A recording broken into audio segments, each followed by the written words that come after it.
This meeting is called to order. You're going to say the Pledge of Allegiance. Please stand. I pledge allegiance to the flag of the United States of America and to the republic for which it stands, one nation, under God, indivisible, with liberty and justice for all. Roll call, please.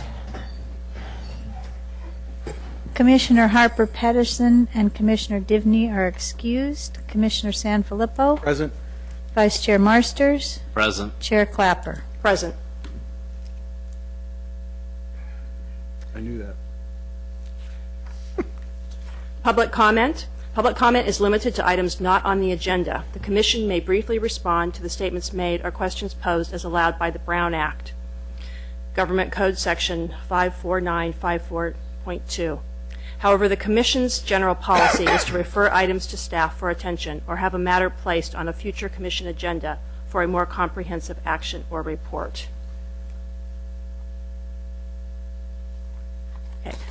So the three requests I have to speak have to do with what's on the agenda. Is there anyone here who has a public comment that is not on the agenda? No. Okay, seeing none, we'll move forward to the approval of minutes. This is for August 15th, 2011. I was not at that meeting. Do either of you have any comment or corrections on the minutes? I have no comments. I move approval of the August 15th, 2011 Planning Commission minutes. I second it. All those in favor? Aye. Aye. And then I will abstain since I wasn't present at the meeting. New business.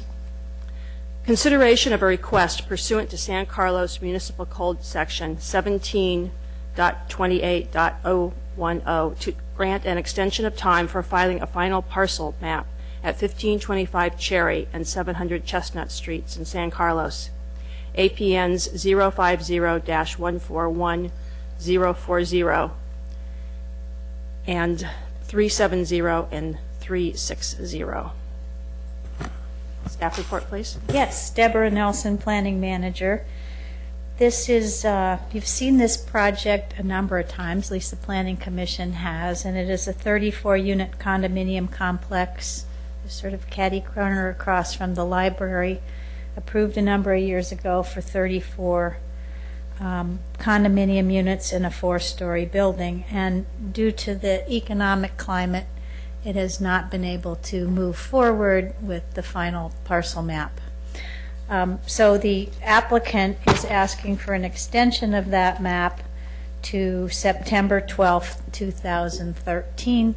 The case law supports this, and it is consistent with what you, the Planning Commission, did a number of years ago and what we have been recommending with other projects. So, regarding this, we recommend that you take a motion as on illustrated on the projector. And that is to extend the final parcel map for the Cherry Chestnut project to September 12th, 2013. 2012-2013. Deborah, I have one quick question on Sure. this, and that is, we're extending it for 1 year, but 1 year would be September 12th, 2012. And so that is true.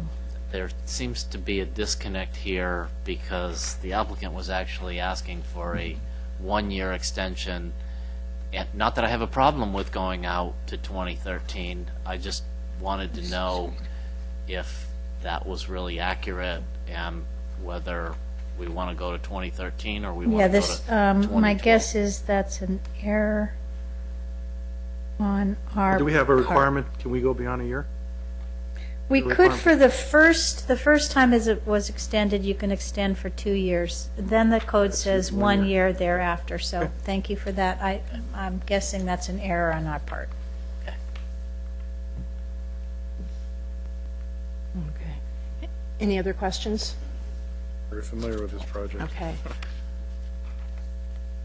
Me to make a So motion? what? Yeah. I'll move it and correct the date.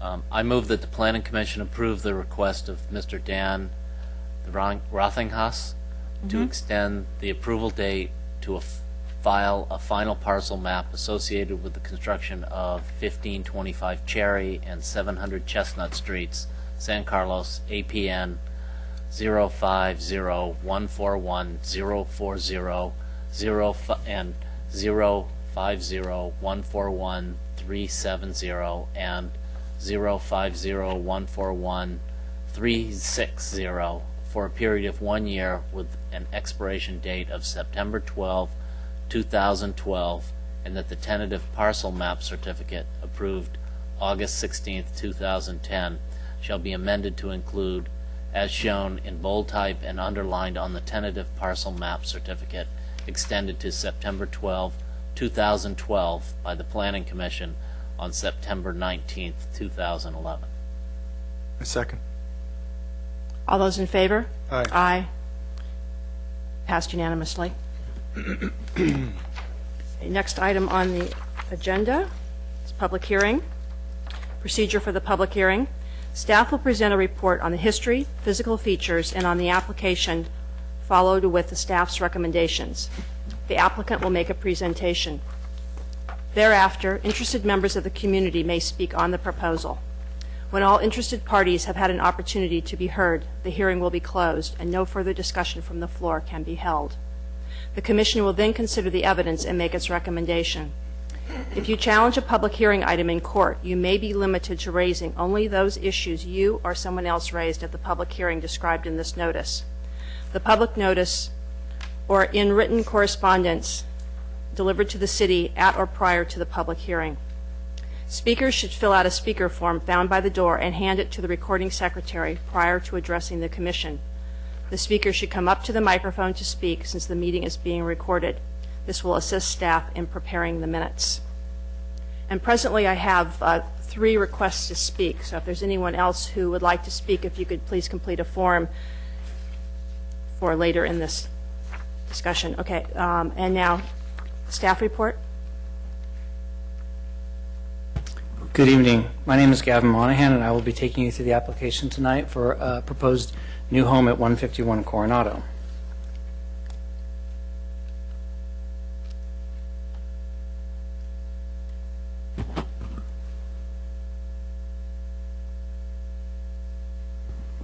The request tonight is for a conditional use permit, a grading permit, and a dirt haul permit, and a subsequent architectural review.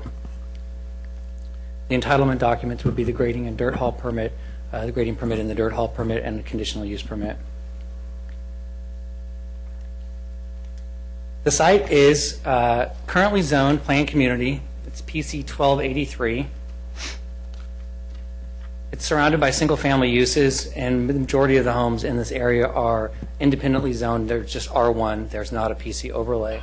The planned community, as you may be aware, is used in areas like this or the Prospect project that was before you a year or so ago to address significant site constraints by allowing a unique set of building parameters to be proposed for the site in order to address challenging site constraints or unique situations. So previously this had been zoned PC 1283.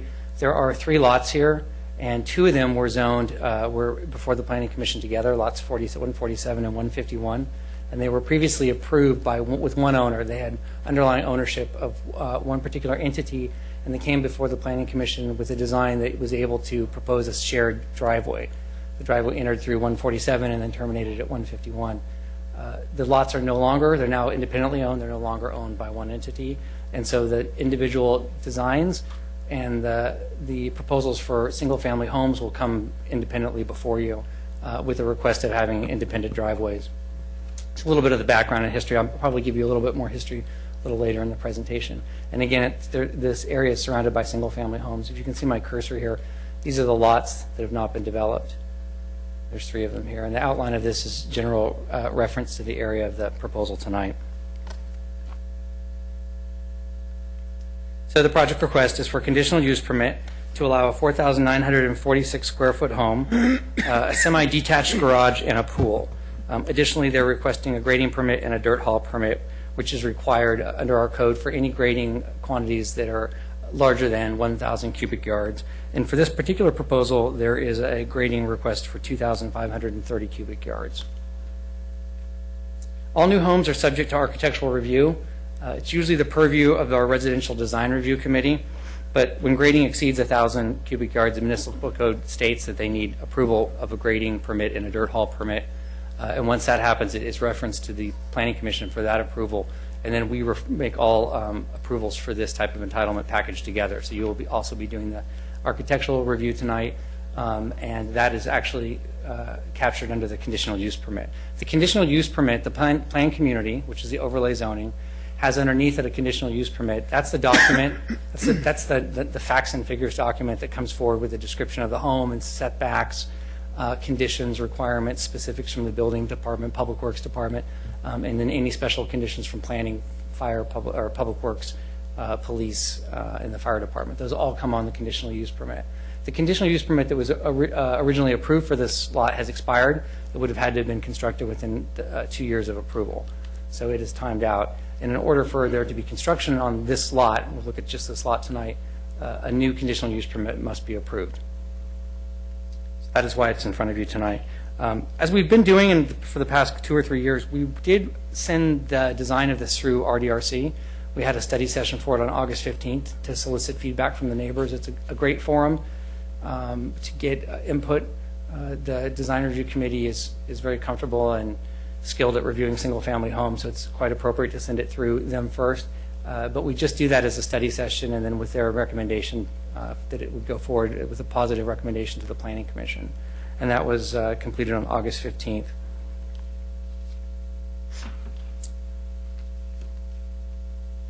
The conditional use permit that's associated with this request would allow, there's several things, I mean, there's multiple things that's changing because there's a different home plan in front of you. But there are some, the larger items we pulled out and put in the staff report as bullets, and then they're also up here, that the proposed new height of the house would be at an elevation of 420 feet 10 inches, which is 4 feet below the lowest grade elevation at 41 Elston Court. If you look at your large size plans and you look at the lot, facing the lot on the northeast corner, the lower section of the top part of the lot, there's lines of contour that are labeled with elevations on them. And then that corresponds with the ridge height, the tallest part of the house. So on that particular plan set, the tallest part of this house at ridge is 4 feet below the lowest grade elevation of the lot behind it.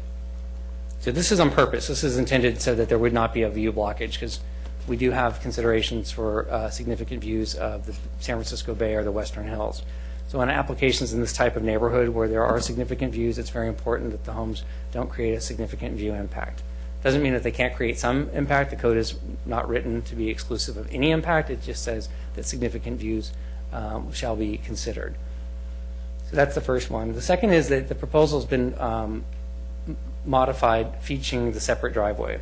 You'll see on the plans that because the lots are so steep, it's very difficult to get driveways in, and the cut design to bring the residents into both lots through 47 allowed for a lower driveway angle, and less, more tapering of the driveway. And it's a little more efficient to have one driveway for 2 homes. Having said that, we don't generally recommend that. Planning staff, we've had numerous problems with shared driveways. They're not always, they may be efficient, but they're not always the best way to get 2 or 3 families out of their single-family homes. And you can imagine any number of things that come up as a result of the shared driveway.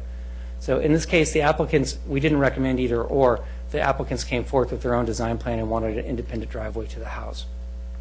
The setback of this garage and this home in general has been moved from the standard requirement of this height of house from 19 feet front setback to approximately 1 foot from the property line in order to accommodate an individual driveway and also to reduce the height of the house. So on these stacked houses that go up on a hillside, some of the successful ones are designed like a set of stairs, and each level up goes up and then over and then up and over. So at any given time, the homes are less than 28 feet, our maximum height, or stepped into the hillside. If you go straight up and your architectural program is colonial or neo-traditional, as this house is, where you want to see a facade with 2 full floors and the pony wall below, you can get to 28 or 30 or 35 or 40 feet very quickly. It's very difficult because of the steepness of the lot. The first iterations of this home came out with the garage connected to the home, and it was above our maximum height limit for single-family houses. So planning staff recommended a variety of things. The applicants chose a particular architectural style. They wanted to come forth with it. We had discussed a variety of ways for them to address the height, like a stair-step style home or a different type of architectural plan, but they were dedicated to a particular architectural style. In order to achieve that, a recommendation was made to cleave the garage from the house, so that instead of having one big structure, you have two smaller structures. So the garage was brought forward a minimum of 6 feet away from the home, which was recommended for detached buildings. But I call it semi-attached or semi-detached, depending on how you look at it, because on the as you enter that section of the garage, it's connected through basically a subterranean access into the main part of the house, and the house is 4 levels. So again, detaching the garage did a number of things. One is it kept the height of the house down as we measure height to be below 28 feet. 2, pushing the garage, the closer you get a garage on the uphill side of Coronado or any of those streets, Madera or Fay, the closer you get the garage to the uphill side of the street's property line, the less grading you have to do. If you put it up 19 feet, you may be up 10 feet already in elevation, or 8 or 10 feet in elevation. So it increases the amount of grade, the steepness of the driveway, which is limited by Public Works, and it also greatly increases the amount of grading. So it's really a challenge. You have a house that's going to need a certain amount of grading, and sometimes it takes more grading to recess the garage in so they can actually approach it with an angle that's approved by Public Works. But at the same time, if you push the garage back and stick it up out of the hill, then it may create a view issue, and it would also create a very steep driveway, which would be difficult to have approved, if even. So that's the third main point that I want to bring up. And then the size of the home has increased from 3,013 square feet under the 2000 approval to 4,946 square feet under the current proposal.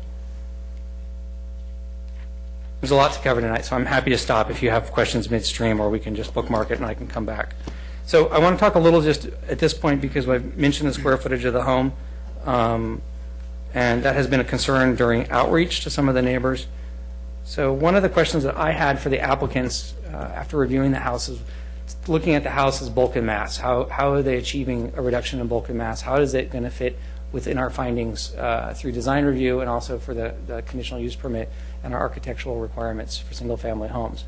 So as I mentioned before, the lot is very steep, and the house is quite significantly tucked into the hillside. So I asked the applicant to provide some numbers. I had done some preliminary calculations of what percent of the home, or what in this case square footage of the home, was at grade, below grade, or essentially underground. And the numbers that the applicant provided, and my scaling comes up with something very similar, was 1,838 square feet of the proposal of the house is either below grade or underground. It's just a matter of point, because you are approving a home that is 4,900 square feet, but I thought it was important to bring up that 1,800 of it is submerged underground. It actually brings the total square footage of the house to within about 100 square feet of the original approval. A little bit more on that, because it's a 4-level home, a lot of that square footage is dedicated to circulation. You enter and you go upstairs. There's also an elevator, which was a request of the applicants. With a 4-level home, you could imagine that as years go by, it would be appropriate or convenient for certain to have an elevator in the house. So the multiple landings, the elevator, the internal stairs, and then the connection between the garage and the main home do create quite a bit of square footage. They don't make up the full difference between the original approval and the proposal, but they do create quite a bit of additional square footage. So part of your entitlement review tonight is for architectural review. We have here the site plan. I scanned it from a reduced size set of plans, so forgive me if it's blurry. This is the main residence here, which is outlined by the 4 corners of the cursor. And this is what we've referenced as the semi-detached garage, because it does have this basically underground breezeway that connects the house. That applicants refer to it as the tunnel between the studio garage and the main residence. There is a retaining wall that is featured along the front of the home, as all of the uphill homes on all of our uphill homes in San Carlos have retaining walls to keep back the grade from encroaching on the driveway. In this case, the original iteration showed quite significant high walls, which we have concerns with because retaining walls are not particularly aesthetic. So through revisions to the original plans, and we'll see that later on, there's a set of staggered step backs for the retaining wall, allowing planting with the intention that that would be planted with materials that will grow, help soften the wall, creep, climb, and help block the overall appearance of a large monolithic wall. You can actually add some structural benefits too by having the walls staggered back. But in this case, it was mostly for aesthetic purposes. The lot is approximately 12,000 square feet in size. This is Elston Court up here at the top of the picture. Previous to the review tonight, this was many years ago, I think probably more than 2 decades ago, a private easement was granted to the uphill neighbors. It's a 28-foot easement. So actually all of this section here outlined by the cursor is the property of the applicants. It's part of 151 Coronado.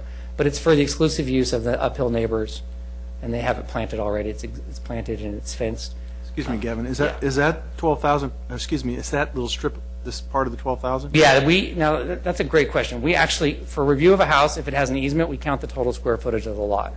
Because you could imagine you could have a house that has a public utility easement and a storm drain easement and a sewer easement and several easements on it. And so we don't do a reduction of square footage for the lot based on easements. And we also don't base a setback on an easement. So in this case, you'll notice that the house in the rear is setback a greater distance than it's required, but the setback is to the property line, not to the easement. So a home could be built within a couple inches of an easement. That's perfectly legal. So, and that's what you're seeing in this case here. If you looked at the Google Earth images or some of the picture in the staff report, you'll see that the landscaping conforms to the shape of the house above it, not to the property line of 151 Coronado. And it's my understanding after talking to a couple of the residents on Elston that that was intended on purpose with the original property owners at 147, 151 in order to ensure privacy, view issues. I mean, if you have 28 feet of the top of a person's property and actually top and rolling down the lines of contour, it helps ensure that you're not going to have anything built there because you have a private exclusive no-build easement. So that's what's going on with this lot here on this particular site plan. And then the studio garage is pushed forward. The property line runs within about a foot of the proposed garage. Originally, the garage overhung the property line with some architectural embellishments, which is not allowed. You're allowed to build at the property line in several different zoning districts, like Laurel Street, for instance, and El Camino, but you're not allowed to build over the property line, even with a cantilever. It takes Public Works approval, and we don't allow it in San Carlos. So the garage was modified. Eaves and bay window design in the front of it were modified so that the structure would be behind the front property line. And it's about a foot, plus or minus. There is quite Coronado is a pretty narrow street here, as you will all aware if you've driven it before. So the section of space between the improvement, the asphalt, and where the home is proposed is right-of-way. It's public right-of-way. It's owned by the city of San Carlos. There is no intention of widening Coronado at this point. And so what you'll see here, kind of where I'm pushing the cursor, is an area that's going to be planted by the applicant. It will be in the city's right-of-way. It requires an encroachment permit through Public Works. They're granted on a basically daily basis to do work on fences and driveways and plantings in the right-of-way. And that's to the benefit of the neighborhood and also the house to help soften the garage element by having permanent trees and shrubbery in front of the garage. That's a little bit about the site plan. There's also a proposed pool for the back here, a lap pool. There are some significant trees. The trees on this section of the lot are proposed to stay. There are 2 trees that are heritage size that are in the path of construction, and because of the site constraints of this lot, it would be nearly impossible, if not impossible, to build a new home around the 2 existing trees because they're really right in the path of construction for any proposal, whether it's this house or a different iteration. This is the front elevation. I have a better one coming up next. Our scanner did not like this particular line of graphic artwork. So I'll look at this picture here, then we can go back to the front elevation. The applicants wanted this neo-traditional style house. It has some kind of colonial influences. It's a square rectilinear house. It's very symmetrical. It's not totally symmetrical, but it's pretty symmetrical on both sides. And the top floor, because of this architectural style, needs to line up with the bottom floor. When you put that on this particular incline, and then add the required pony wall underneath, and then connect it to a garage, in the original iteration, the home was nearly 50 feet tall. So what you see now is a home that has a garage unit that's above 20 feet, separated by this area that's actually planted with landscaping. The tunnel goes through this section here, and then measuring from the landscape planter here to the top of the gable here, or from the ridge above to the grade below, keeps this house under our maximum of 28 feet. And it also reduces the bulk of the house from its original iterations. So this is just another view of the house. These first and second floor planes are all lined up. And this is the garage here. This is the side elevation. This is the east elevation. This is just a cutaway. It doesn't show the house below grade. On the right-hand side, you'll see the main structure, and you're seeing a floor and a half, or a floor and a quarter. I guess it's about a floor and a half. And there are 2 additional floors below it. So there is a floor that's level with the garage here where you pull in underneath here. So there's actually construction back to about here. The next image is the west elevation. And this shows a set of stairs on the side of the house and then access to the back. Just again to reiterate, it's 4 levels. There isn't a window because of the steepness of the terrain. There isn't a window on the house to the rear until the 4th floor. So, you know, some of the questions and recommendations by residents and even planning staff originally was, can you knock it down from 3 levels or from 4 levels to 3? And you could, but you would have a house that didn't have any windows to the rear, just to the sides and the front. And at that point, just a relatively small window here. This is the rear elevation, and at this point, it appears to be a 1-story house. It is not. It has 4 levels, but from the rear, looking down from Elston Court, it would appear to be at grade 1-level house. Oops. So I'm going to put it in a little bit of neighborhood context here. The lines here on the downhill side of Coronado, this is the actual property line. As you can see, it literally follows the contours of the homes that were built on the downhill side. Some of the homes are actually built in a curvilinear fashion to meet the property line. And this is the development pattern of the street. As planners, we look at several different things, and one of them oftentimes is the existing development pattern, the standing development pattern. Is it unique, or is it greater than or less than? There's something that's unique about it when looking at approving things or finding or making findings, I should say, for approval. So in this case, Coronado is very unique. There's only, I don't know, a handful or so streets in San Carlos where homes are built right on the property line. Beyond that, these homes have significant infrastructure in the public right-of-way. They have basically a drawbridge. Most of these homes have bridges that connect you from the street grade to the garage, and at least these homes in here, the garage can be 15 or 20 feet from the back of garage to the grade below, or steeper because of the incline of the hill at this point.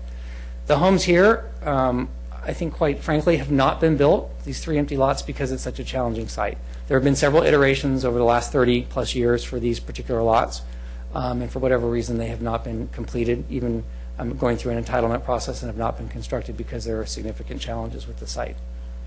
The applicant, the homeowner, the applicant architect, and the homeowners were well aware of that when they tackled this. We met with them a couple of times and shared with them the design constraints and the building constraints that we understood existed on this particular street for these 3 lots. The uphill lots on this section of Coronado are not quite as steep. This is fairly steep here, and it has a side driveway, and same with this here. There are about 4 or 5 houses on this section of Coronado that share lesser front setbacks than we would require, and they range from 5 to 15 feet. And there are uphill houses on Coronado that have achieved their minimum setback of 19 feet. So I just would like to point that out. That was mentioned by some of the residents, that these people were able to build 19 feet back from the into the public right-of-way. Why doesn't the applicant consider the same for their property? But there are differences, significant differences in the topography of the houses on either side of Coronado. So as a result of building on a hillside and having concerns with view impacts, there was also a concern raised by one of the neighbors about shadowing, concerns that a new home would cast shadows on his property, on their property. As a result, without really any requirement from planning staff, the applicants created both view and shadow impact studies.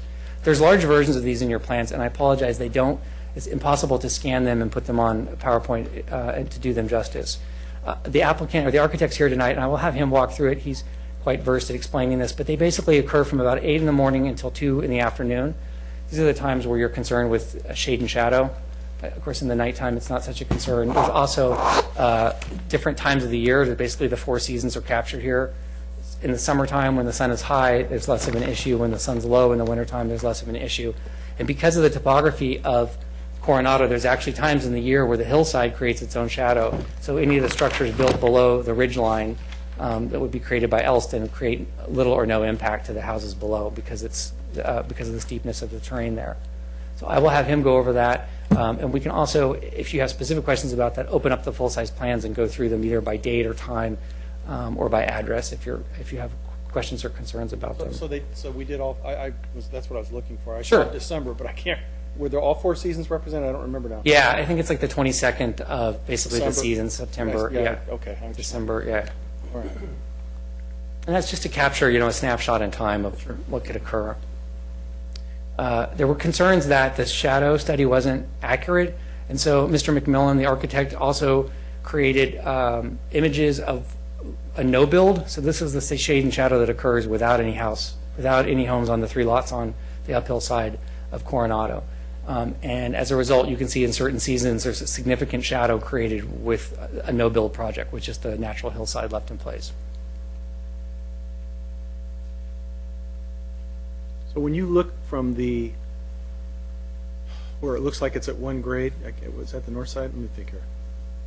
That would be looking, From the street above, yes, how high is it at that point? the house. Yeah, just a normal sized house with a gable? Yeah, I think it's about, I would say there's a 8 or 10 foot plate height there, and then there's a relatively low roof height. They dropped their pitch originally, and I could have Mr. McMillan tell you which pitch it started at and where it ended, but it was dropped from 8 and 12 or 6 and 12 to a lower pitch to help reduce the height of the house. I'm happy to scale it. Once I sit down, if you want, I can key the mic and tell you exactly how tall it is, but I think it's somewhere in the range of 14 to 16 feet. It's kind of a standard 1-story house at that point. Well, that's what it looks like, yeah.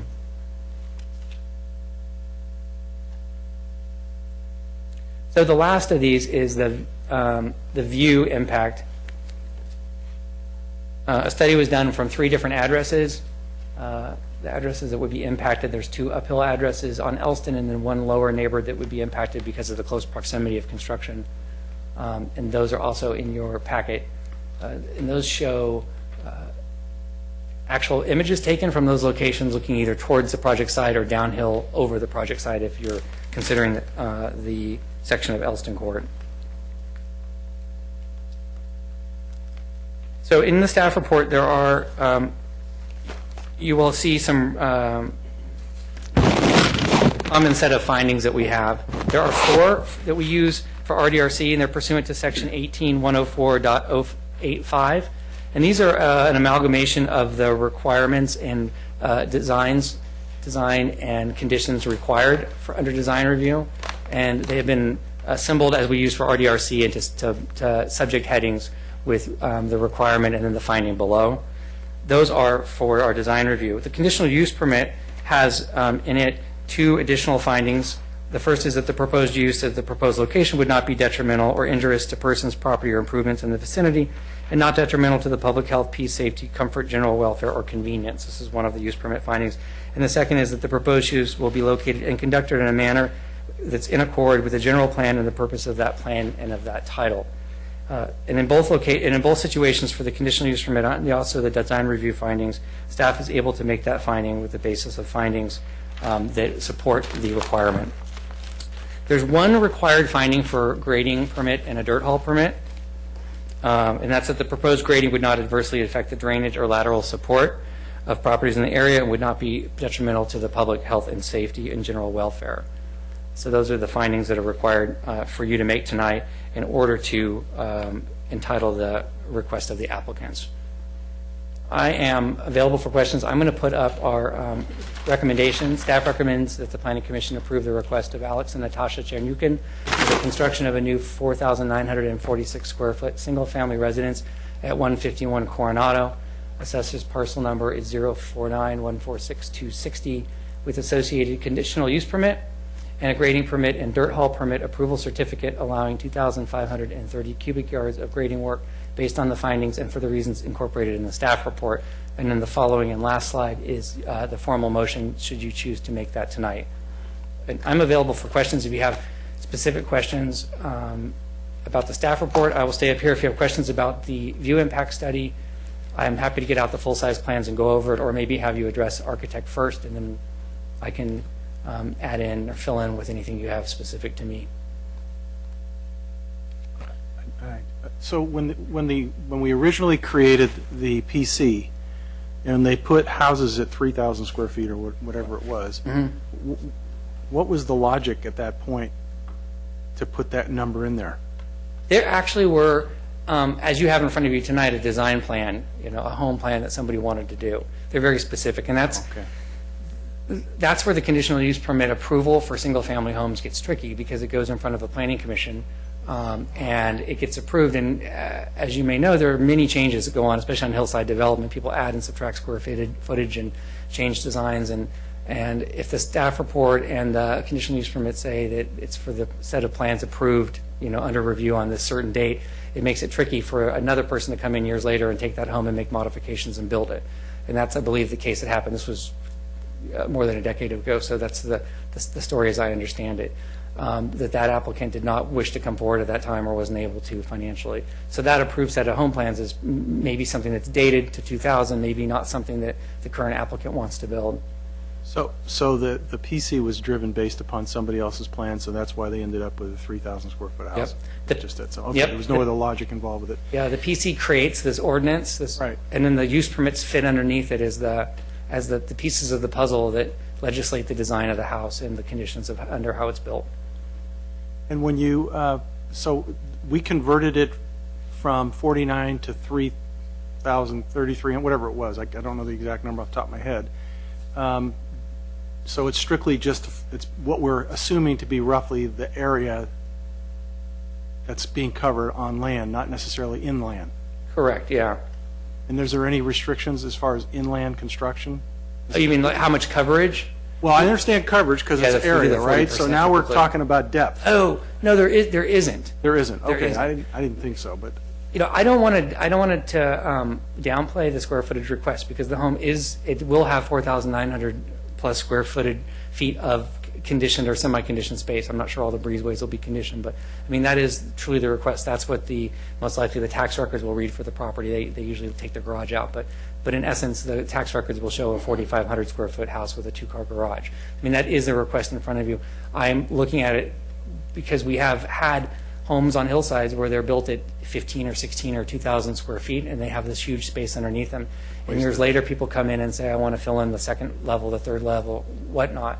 We used to take them to design review, and the envelope of the home wasn't changing. They may be adding some windows, but they physically were not changing the outside of the house. They were just going to build into these giant crawl spaces, some of them with 20-foot clearances. And design review and staff in concert decided these were not things that we would take forward, because there was really little that design review could comment on a home that already had its envelope. The shell was already constructed. There's very little comment you're going to make. So I only mention that in that this home could have 1,800 square feet underground with non-conditioned space that you don't see, and exterior stairs going to it. I mean, that is an option. It was an option discussed. Can you get to your house through the outside instead of going through the inside? So a proposal could come in front of you tonight or another night that looks just like this, that's only 3,000 square feet, because all of that interior space is not used. It's not an elevator. It's not a set of stairs. It's not a breezeway. It's not a storage facility. It's not a furnace room. These are the things that they have underground. So those things could all be removed on a duplicate. Lot 147, for instance, could come in front of you tonight and come in at 29 or 3,000 or 3,100 square feet and have the similar appearance. So it does get tricky on hillside development. So you're saying those other parts of the structure would be accommodated within that 3,000 square feet? Well, if another home or came it could in- be exterior Exactly. to the envelope? Exactly. I mean, what I'm saying is you could be looking at 2 homes tonight, and one of them could have a staff request for 3,000 square feet, and one could have one for 4,900 square feet, and they could be the same home. It's just that the applicants of one have decided not to make any of that underground space livable or conditioned. They've strictly said, we're going to enter this home from the outside, and there are many homes on Madera and Fay, I believe, that you have to enter a steep house or uphill or downhill house through a set of at-grade stairs. You park on a pad, and you trump down a set of stairs on the ground or up a set of stairs to your home, and there's no connected breezeway, there's no underground, there's no subterranean. So I just throw it out there because it's something we discuss in planning and we look at and grapple with. so the ordinance 1283, does that trump the conditional use permit? Or can you modify the ordinance in the conditional use permit? So in this case, it's actually, and Deborah, correct me if I'm wrong, we're actually replacing This is really, we're modifying the use permit, but what is being replaced is the plan of development. So the application of the Chernyukins for this particular home will be put in with an updated use permit that has new findings from Public Works, from the building department, and from So it has planning. what kind of language from Public Works? New, not findings, I'm sorry, new conditions. New conditions. That are inserted by the reviewing bodies and the departments. Because there are conditions in the ordinance that aren't the same Correct. as the yes. ones in the conditional use permit. Times and flagmen and Yeah, and those, fees and yes. what have you. And those represent changes in city requirements. So the conditional use permit can modify the ordinance. Okay, that's really my question. That's all I have. Kevin, going back to the two versions of the house, if somebody built a 3,000 square foot house and had the space underneath, could they go back in and do whatever they wanted to with that space underneath? Well, with plans and permits Plans from and planning permits. and building, but yes, the short answer is yes. And it's pretty common, and it's a great way to capture space. If you have a downhill house, mostly downhill homes, but some of the uphill homes too. I mean, if you purchase a home and you go in the crawl space and discover there's a 20-foot ceiling, I mean, it makes a lot of sense to build down there. So we see quite a bit of that. Just a little further on that, it's been our practice that if it were a flat lot and it's a basement, we don't even count that towards the floor area threshold consideration, because what you're That's looking at consistent, is yeah. the house above. And these hillside lots, we do count it towards the floor area threshold, but what Mr. Moynihan is presenting to you is that from an architectural perspective, you're looking at a smaller house, because you do not see what's underground. You don't see the mass. If this were built, as he said, if this were built as vacant space and it came back to be filled in, then it would trigger that floor area threshold and we would bring it back forward for a review.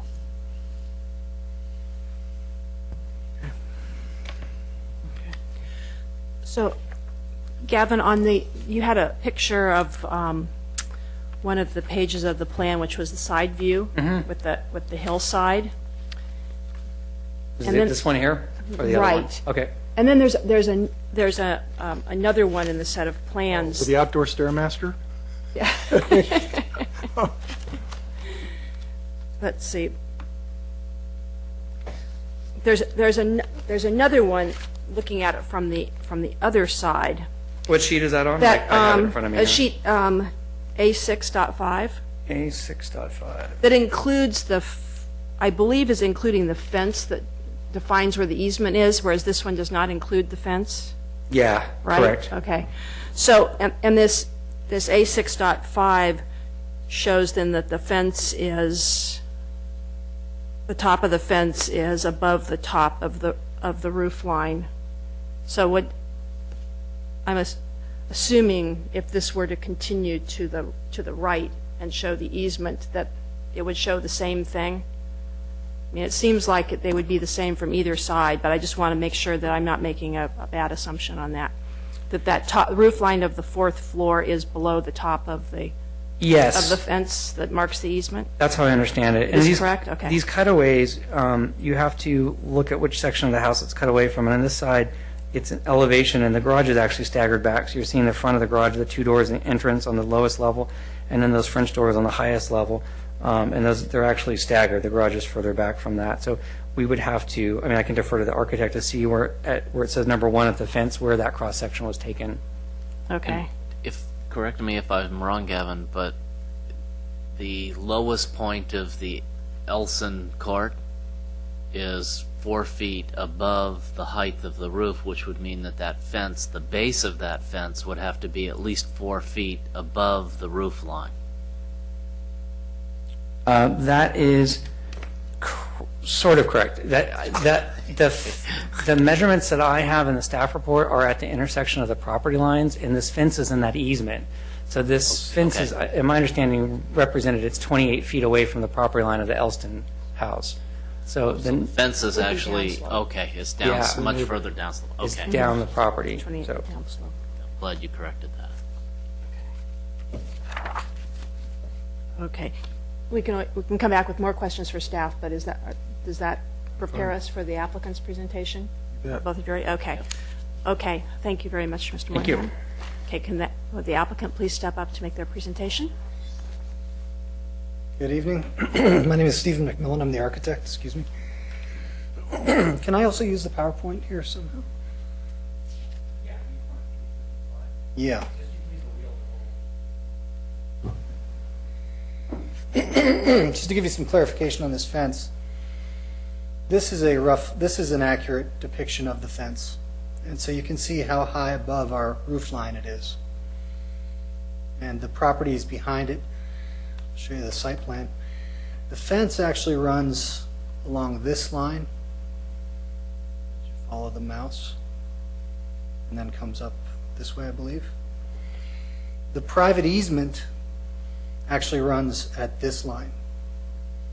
So you can see that the private easement actually really cuts into Oh, okay. their property.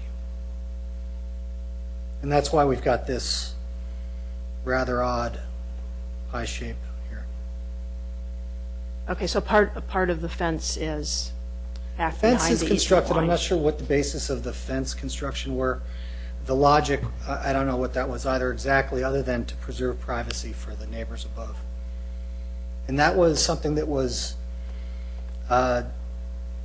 recorded prior to my client buying the property.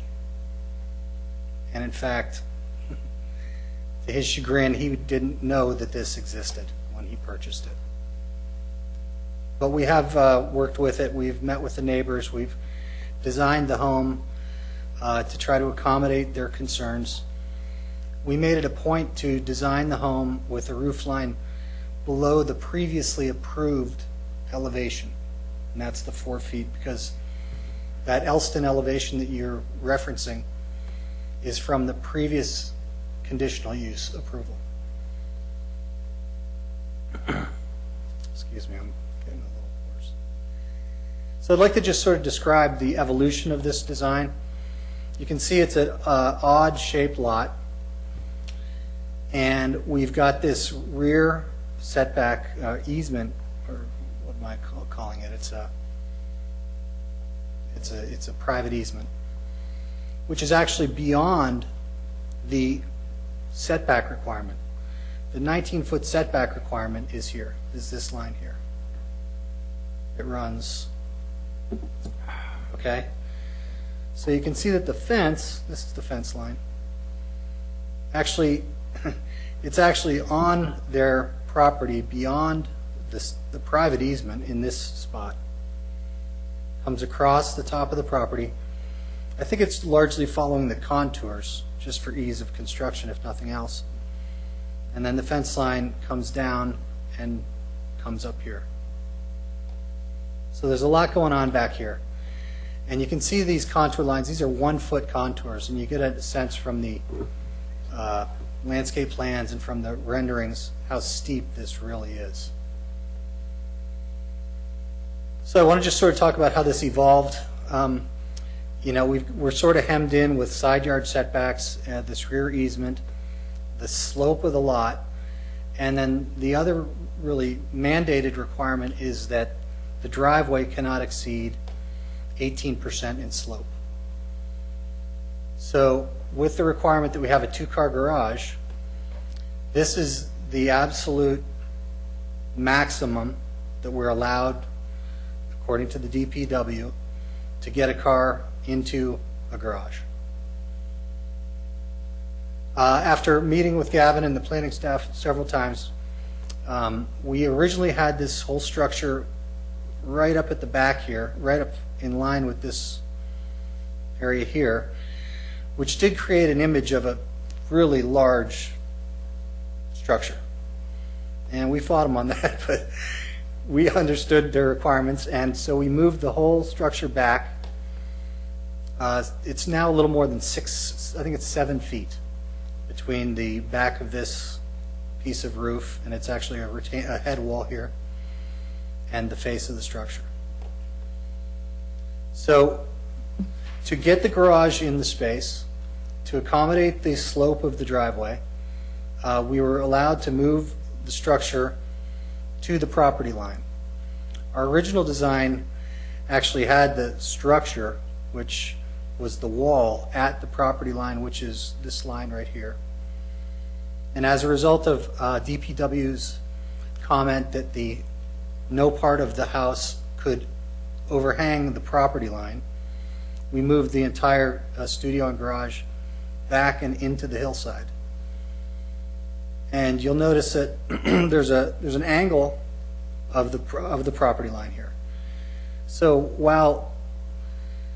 when Gavin references plus or minus a foot, it's actually the soffit above that's plus or minus a foot from the property line.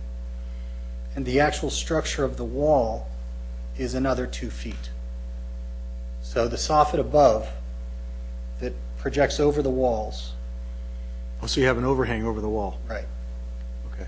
It's cantilevered, so to speak. right. And that was originally over the property line. Got it. And that was not allowed, so we moved the whole structure back, and then we gave it a little extra just to avoid what we hoped would be any problems. And so that means that the soffit is plus or minus a foot at this point. But as the soffit runs back here, it becomes plus or minus 5 feet, and then the wall becomes plus or minus 7 feet. Okay, and so then to address the whole issue of the square footage and what's underground and what's occupiable and conditioned, my client had a request to get an elevator into the space. And as you can imagine, getting groceries and whatnot up from the ground level up to the kitchen and then to the bedroom level, that's quite a haul. So that was another limitation that we had. We had to get an elevator into the space, and the elevator needed to sort of land in the middle of the house so that it could come up to the second floor with adequate clearance above the shaft. So that mandated that we had to keep moving that elevator back and into the hillside. So that and the stairways that constitute the vertical circulation from the ground all the way to the second living level, that's really, that's about 1,800 square feet, I think at least, just in vertical circulation. So those are the drivers of what, dictated the siting of the house. Sure. So one of the things that when I was up there, I went by the turn in into the driveway Yeah, doesn't look like a step. I mean, that thing is steep. yeah. But I'm looking at this, is this 12 feet, is that right? The width of the driveway? Yeah, approximately, yeah. At the entrance, where's my mouse? At the entrance, it's much wider. Oh, yeah, but once you get in there, you're. So you're good to there's go. enough clearance to turn Right. and get in there. And we've curved How this. about getting out? Getting out, Challenge? it's a challenging site in every respect. And, backing out, depending on what kind of car, if he's got his Delta 88, it might be one thing. If he's got his Kia, it might be easier. But, depending on which stall he parks in, it's possible to do a 3-point back and drive out forwards. So it's a challenging site, and to make it any wider would just increase the excavation. I'm just asking, Yeah, that's okay. I can see that it's challenging. So this is the front elevation. And again, the plantings that are shown are intended to mitigate the bulk of the structure. We did a hip roof in these locations to try to reduce the sight lines. We reduced the pitch of the upper level roof to mitigate the sight lines from above. Let's see what else we got here. And this gives you a gist of what the landscaping would look like. This is the terraced wall that you can see in the plan to try to soften the bulk of this retaining wall. And all of these plantings, intent is that, they're shown as shrubs, but in fact, according to the landscape plan and legend, these are all going to be hanging plants that will ultimately fall over the wall and grow down the wall. And that's all the way along here, all of these. We've got some large plants here that will grow up to soften this mass. While this structure is all stucco and this upper half is stucco, this is a cultured stone, which the intent was to blend it in with the hillside, again, to sort of marry it with the rock that's existing there.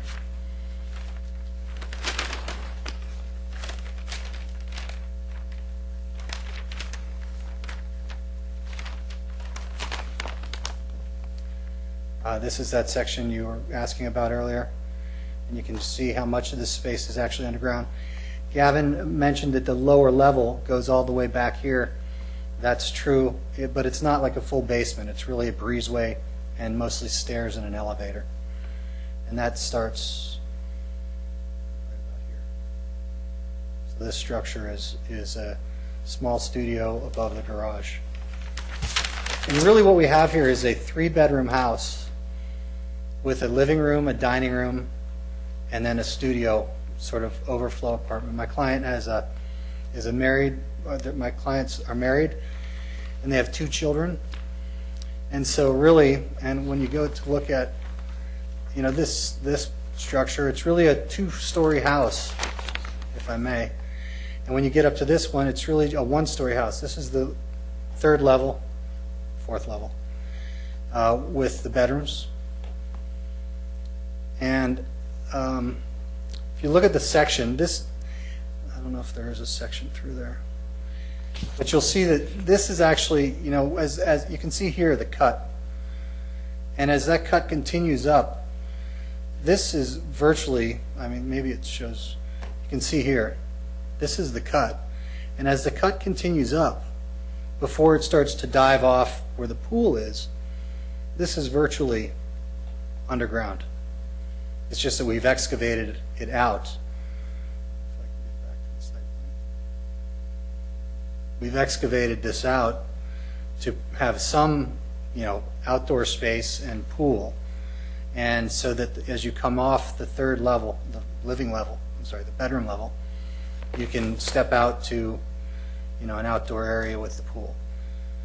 And so you can see, from grade, it's like 13 feet. So, and this is only 12 feet above the grade. So this is literally at the roof line, if that makes any sense.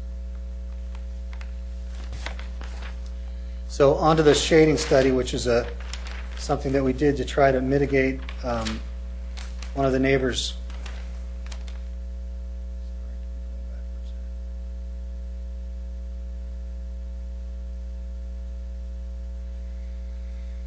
So one of the neighbors across the street took issue with the square footage and just the overall size of the house and its proximity to the property line. And, it was a valid concern. And I thought it was, even though it was not required, we thought we should really look into this. So we did a shading study on the, March 22nd, June, August, and December 22nd. And with the existing construction or the proposed construction, and then we also did it with no construction. And even this modeling does not have the structures above that are behind the house, which are, if I go back to I don't want to keep making it dizzy here, but you can see here, this is the fence, and then it goes up at approximately 1 foot per foot. So, and then you've got the homes. So by the time you get up to here, it's another 20 feet above the back of the lot. And so those shading studies didn't even take into account these structures because I didn't have the data on them and I didn't want to guess. So these shading studies, sorry, which I lost. They show that the structure that's proposed and the lot without a house. And on a lot of these months, particularly December, you can see that it's entirely in shade without a structure. And then when you have the structure, there's virtually, and I'm inclined to say no difference in the shading impact. And then if you factor in the fact that the structures above would project even more of a shadow, then I think that our home has no impact on the neighbors.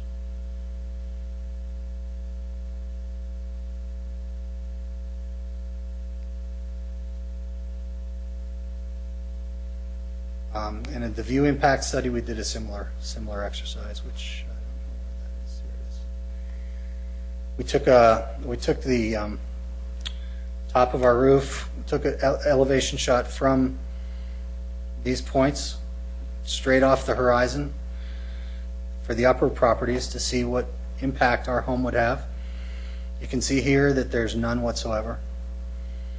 This one, it's difficult to see here, but actually our roof is directly in line with the roofs across Coronado downhill. So as you're looking into the horizon, you know, they're virtually in line. And then the other concern with the neighbor across the street was the impact that this structure would have on his view from his front yard. And so we took a shot from what is his front yard, which is actually 10 to 12 feet below street level.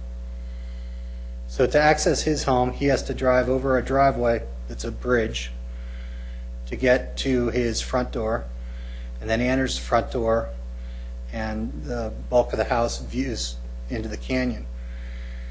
So to address his concern with us blocking his view from his front yard, we took a shot up, and you know, you can see here that's mostly retaining wall. There's a 42-inch guardrail, and then our house is almost completely obscured by it. And if there's a car parked there, which there normally is, you really can't see the house at all. So, you know, we tried to minimize any impacts and address any of their concerns.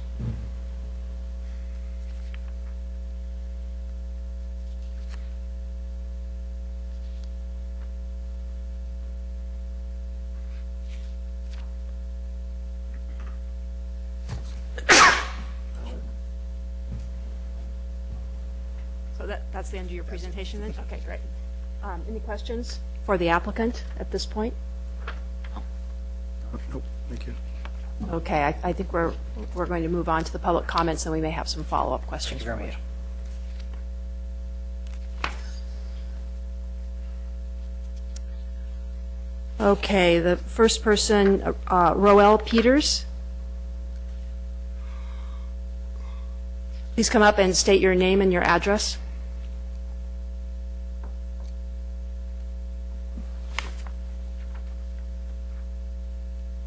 My name is Roel Peters, and I live in 152 Coronado Avenue. And I actually have a couple of handouts.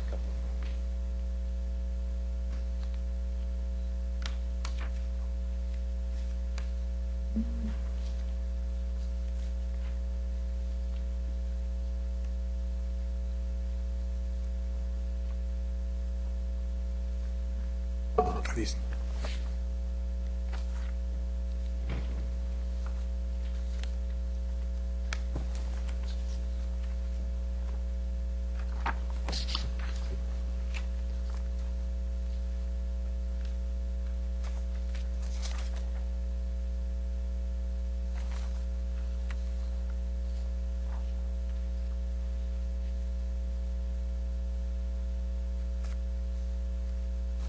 Okay, please continue. Thank you. Appreciate it. So, First of all, I want to make the comment that I take issue with some of the conclusions, specifically around privacy and solar impact of the house across the street and the proposal that has been made, since we do believe there is significant view impact or privacy impact as well as solar impact.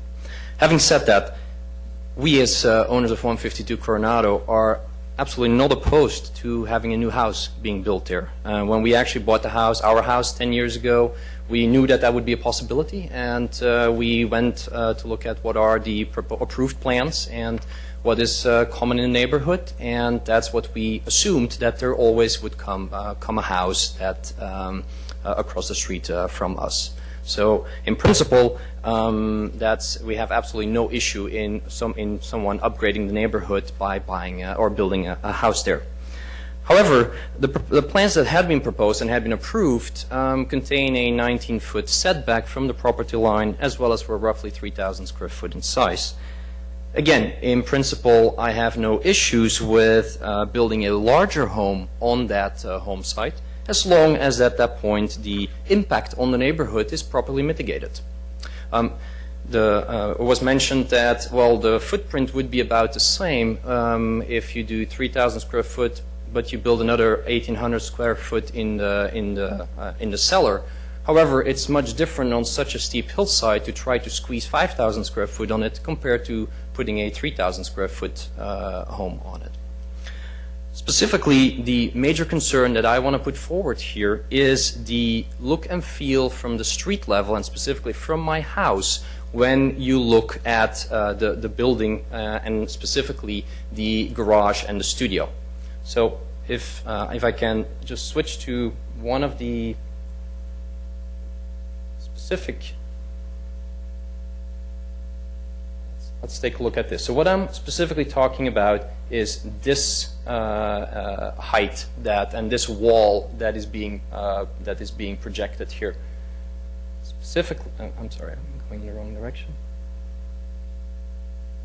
What, for example, so it's this, the size and the shape of what is being shown here. Just to put this in context, what nowhere on the plans is being shown is where is the actual street of Coronado. Nowhere on the plans do they show how the street runs here. And that actually the bottom of this structure is already 10 to 12 feet above street level. That's why I actually added a picture of how steep Coronado is there. And you can see, just to put it in context, the street post, the lamp, you see that sign, that's already at about 10 feet high. That street post is about 3 foot from the street edge. Now just imagine that you're going to put from street level basically a 35-foot high structure there. It's 10 to 12 foot that is going to be hill, and then another 25 foot on top of that. And that is going to be constructed about 9 to 10, I got the number, about 9 to 13 feet from that street edge, straight up, over a width of 28 feet. In essence, you're creating a humongous wall at just 10 feet from the street level. It has a massive appearance of bulk, and all along Coronado Avenue, there is no single structure that has such massive bulk, so close to the street. Within 100 yards from 151 Coronado, no single structure is built within 20 feet from the street edge, uphill or downhill. Nobody comes closer to the street edge than 20 feet. Furthermore, all uphill houses are able to maintain this front setback. Pushing this front setback to, in essence, 1 foot is totally out of character with the neighborhood and is absolutely not what I was expecting when I purchased my home about 10 years ago. Let alone allowing them to have a 28-foot height exactly at that 0-foot front setback. Concerns were raised by various neighbors and various times across in the process here, but always were dismissed out of hand by the architect. This is the design that my client has in mind.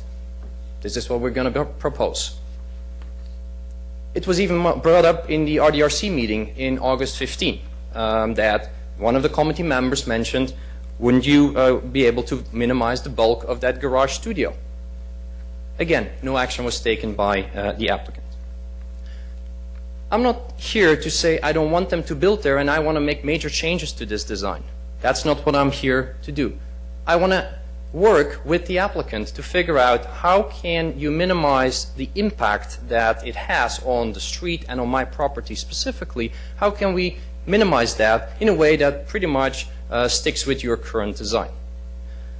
After talking to staff, and was basically able to say, well, instead of putting a studio on top of that garage, which really increases that height by an additional 15 feet on top of that garage, and which really only adds about 446 square feet. If you eliminate that and you actually put a green roof on top of the garage to basically blend it more into the hillside. You're still going to have the protruding garage there. I understand that. But at least we're going to have a hillside, a little bit of a protruding garage, and again, part of a hillside. I think this is a proposed mitigation that I'm putting forward to the Planning Commission, and that I think it would mitigate the bulk, if not all, of the neighborhood's concerns when it comes to the bulk that the proposed plan is introducing. And I think it's, quite frankly, a relatively minor adjustment to the plans and a minor adjustment to the overall square footage of the house. And I so would like to request that the Planning Commission, in its discretion, consider that the proposed mitigation. Thank you. Thank you.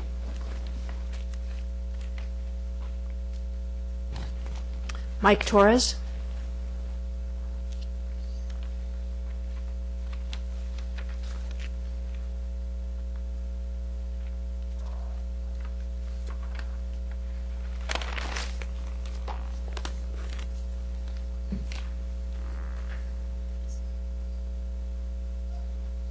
So my name is Mike Torres. I own the property at 162 Coronado, which is right one down from Royale.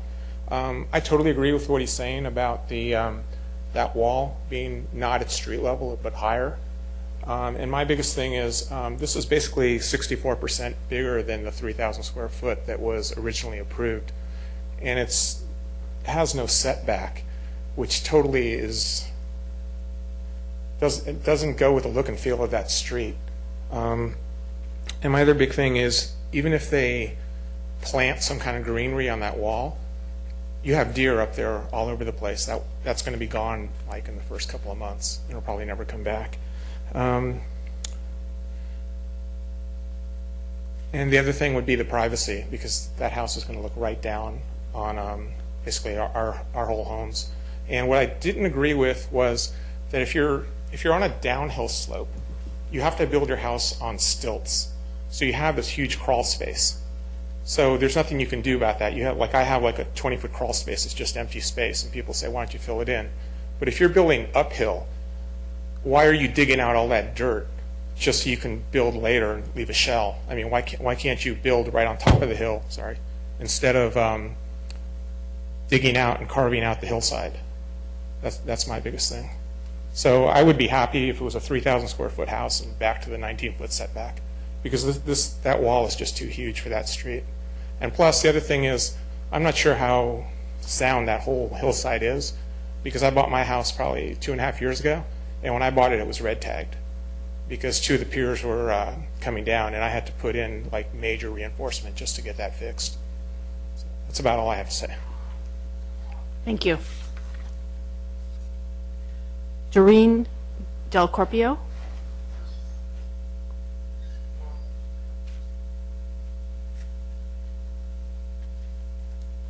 Good evening. Doreen Del Carpio. I'm at 142 Coronado, which would be downhill from the proposed home.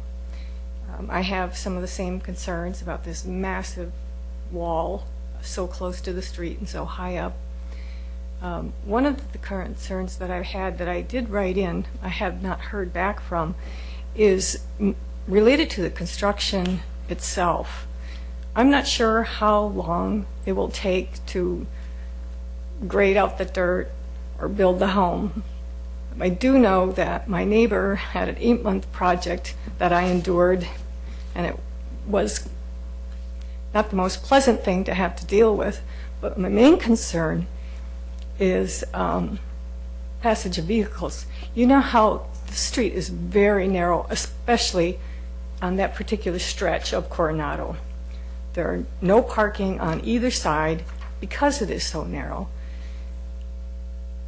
When you have a large UPS truck and another vehicle coming, oftentimes they can't even get past each other. Now you're talking about huge trucks, excavating equipment, and the ability for us to come and go. In particular, my husband had 2 strokes this summer, one of which was on a Friday.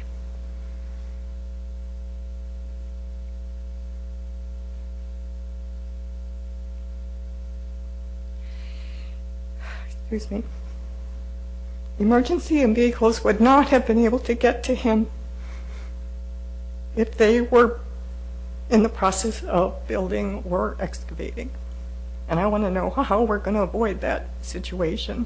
A fire truck could not come through if there was a fire in the neighborhood.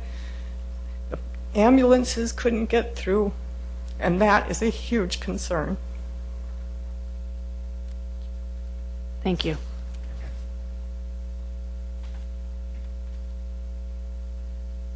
Horst, I think it's Juno?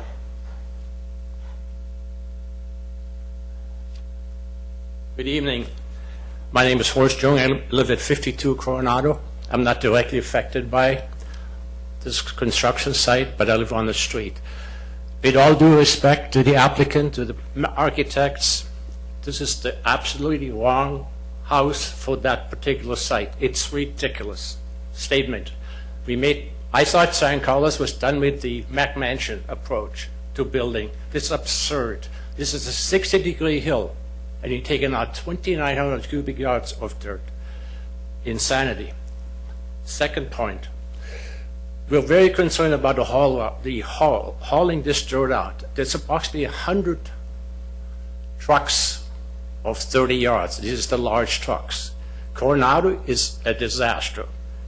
On Thursday, you might as well forget about it. The garbage goes. There's no way the trucks get by. They cannot get by each other. It's total madness. And the other concern is that when they're parking their truck there to haul the dirt, there's no way you get by there, except a small car may get by. No truck, no UPS, no fire truck, nobody will get by. How long is it going to last? At least 3 months. That's unacceptable to have that kind of haul for 3 months going on. It is totally unacceptable. It's a disaster in the making. And the planning commission should know better than that. We've been at this for years now. The McMansions are madness. Why do we do this over and over?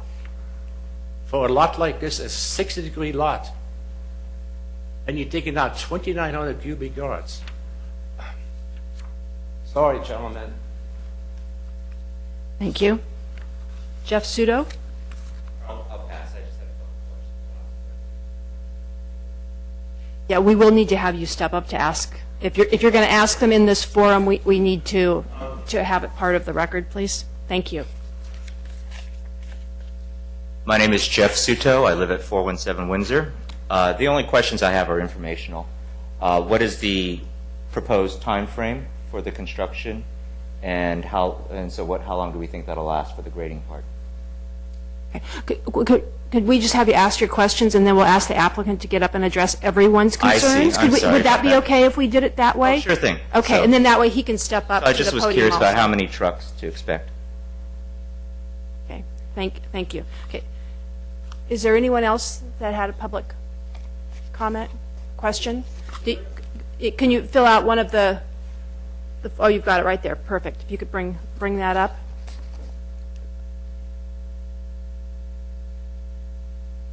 Thank you.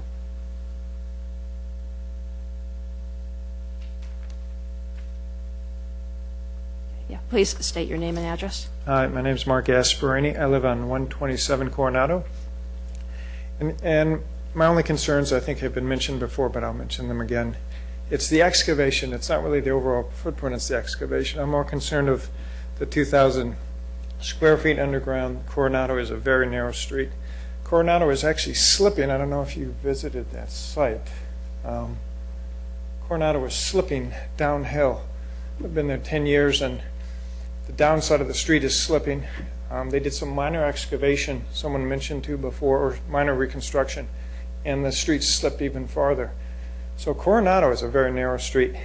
It's slipping downhill. We didn't have any more comments about people. I live on the top of the hill, so I'm not terribly concerned, but people down below the hill, that street is slipping. And I'm not sure anybody did the impact on that street from all these heavy trucks and equipment. Okay. Thank you. Thank you. Okay. So I think we'll have the applicant address these questions, or would staff like to address some of the points brought up by the public first, or what would you like to do, Mr. Moynihan? Sure, I can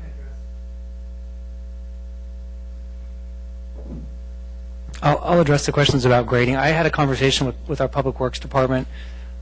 Typically, grading would not go on for 3 months, not significant grading. Sometimes they do a major cut and they come back later and do some cleanup, but the intention of grading is usually to get the trucks in and out in a short period of time. I don't have that time frame because it depends on weather and the time of the year they do the grading and things of that nature.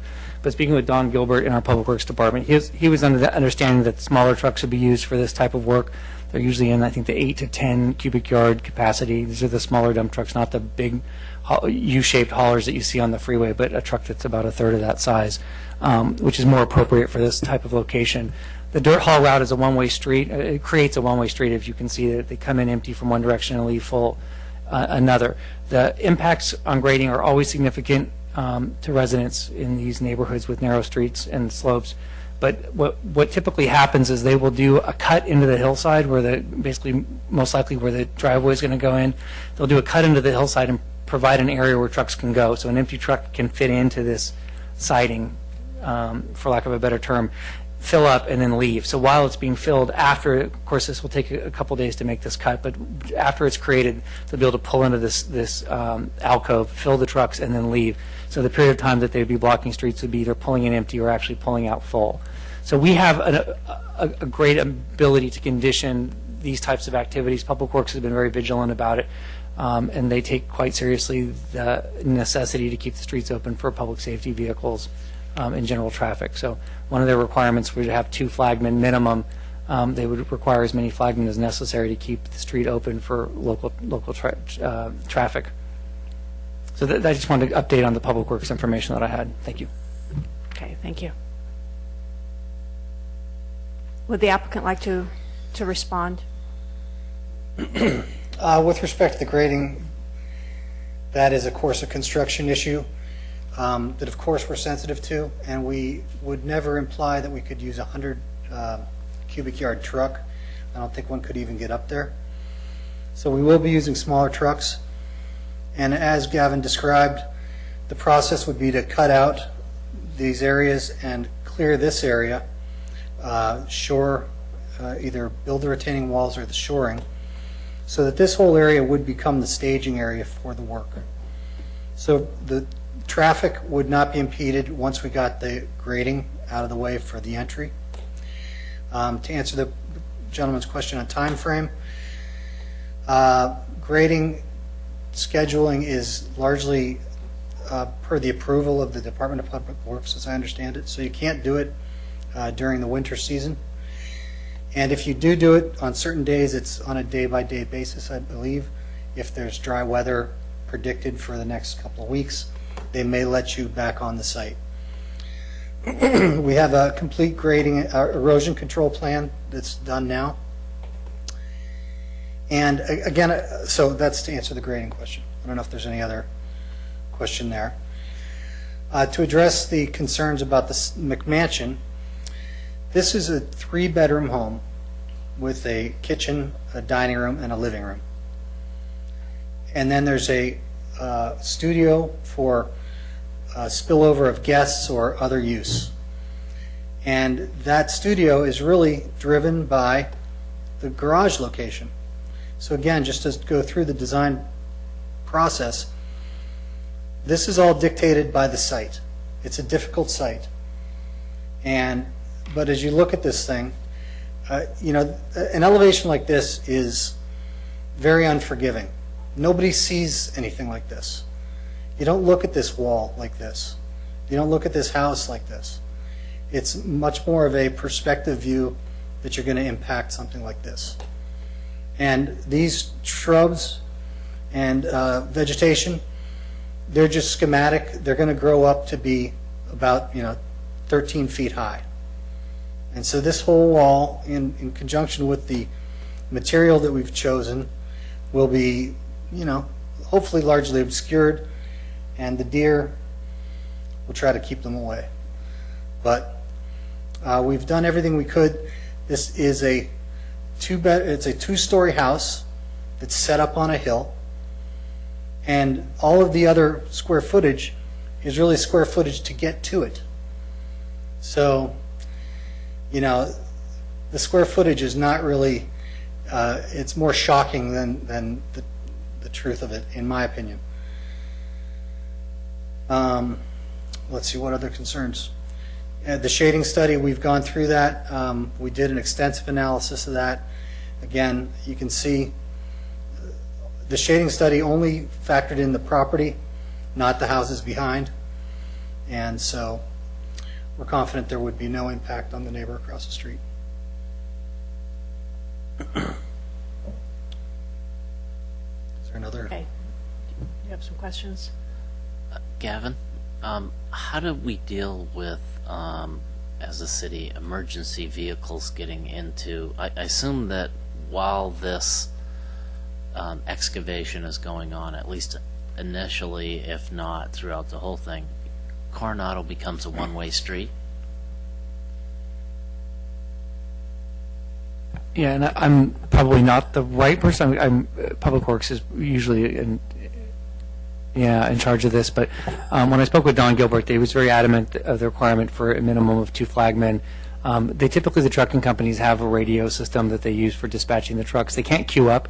Even in a large neighborhood street with a big right-of-way, the empty trucks don't queue up. They queue up on an off-site somewhere, and then they're dispatched. The site that has the backhoe or the loader or the scraper on site will call and say they're ready for a truck.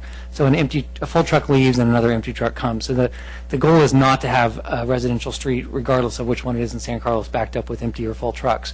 So the idea would be that a truck would come and leave on some scheduled period of time when it was full, and the rest of the trucks would be queued up on some other arterial street in San Carlos or off-site, maybe even outside of the city limits. And how do we deal with the first couple of days where you're making that cut and essentially the truck is there and people want to get around it? So, for example, while it's being filled up, if one of the residents comes up and tries to say, I want to get to my house, does the truck move out of the way and come back around, or does how do we deal with that in any way? Or do we make the residents wait? Yeah, and it's handled several different ways. Sometimes you'll see construction even in town that have signs up that say there can be an X period of delay, 3 minutes, 5 minutes, whatever it is, to give people a heads up.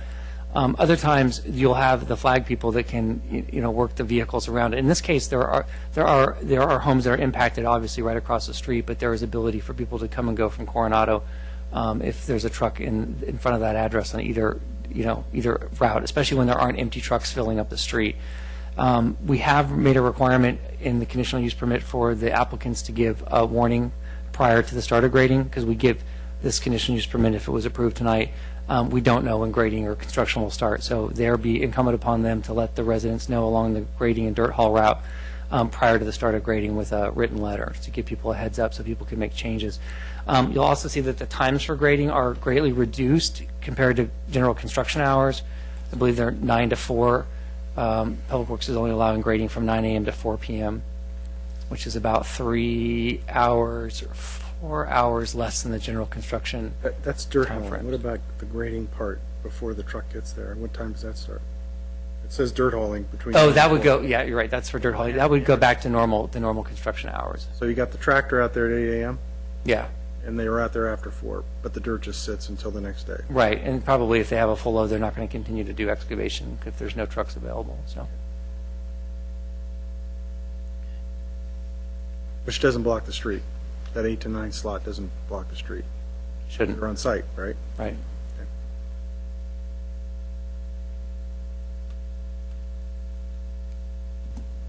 Okay, any other questions for the applicant or in follow-up to any of the public comment? For me. Okay, thank you. Okay, yes, please. I move that we close the public hearing. Second. All those in favor? Aye. Aye. Passes unanimously. Okay, discussion. Scott, since this has been through review with RDRC, Yeah. do you have any comments that you would like to provide to the rest of the commission to help us start off our conversation about this? Yeah, actually, many of the concerns that were presented tonight were actually presented to RDRC. The one significant one that still bothers me a little bit is that solid 2-story wall on the studio garage. And it was actually asked in the RDRC if that studio garage could be moved back towards the residence, or whether it was really necessary to have that studio on top of the garage.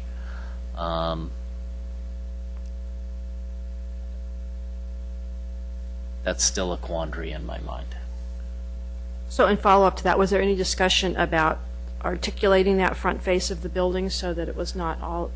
Yes, stepping it back somehow. There were a couple of different ideas. Moving the entire structure back, that was suggested that wouldn't be possible. Making it smaller, stepping back the top floor. There were all kinds of ideas. Beyond that, there was the same discussion about the view and the shading that was presented today. From my point of view, I'm not sure that the view or the shading has really that much of an impact on any of the other properties around there. I asked why the time stopped at 2 o'clock. Based on the way the sun came around at 2 o'clock, the shading didn't impact anything after that time frame. The hill shaded it. But yeah, The hill at that shades it point, at the that hill time. shaded it. Yeah.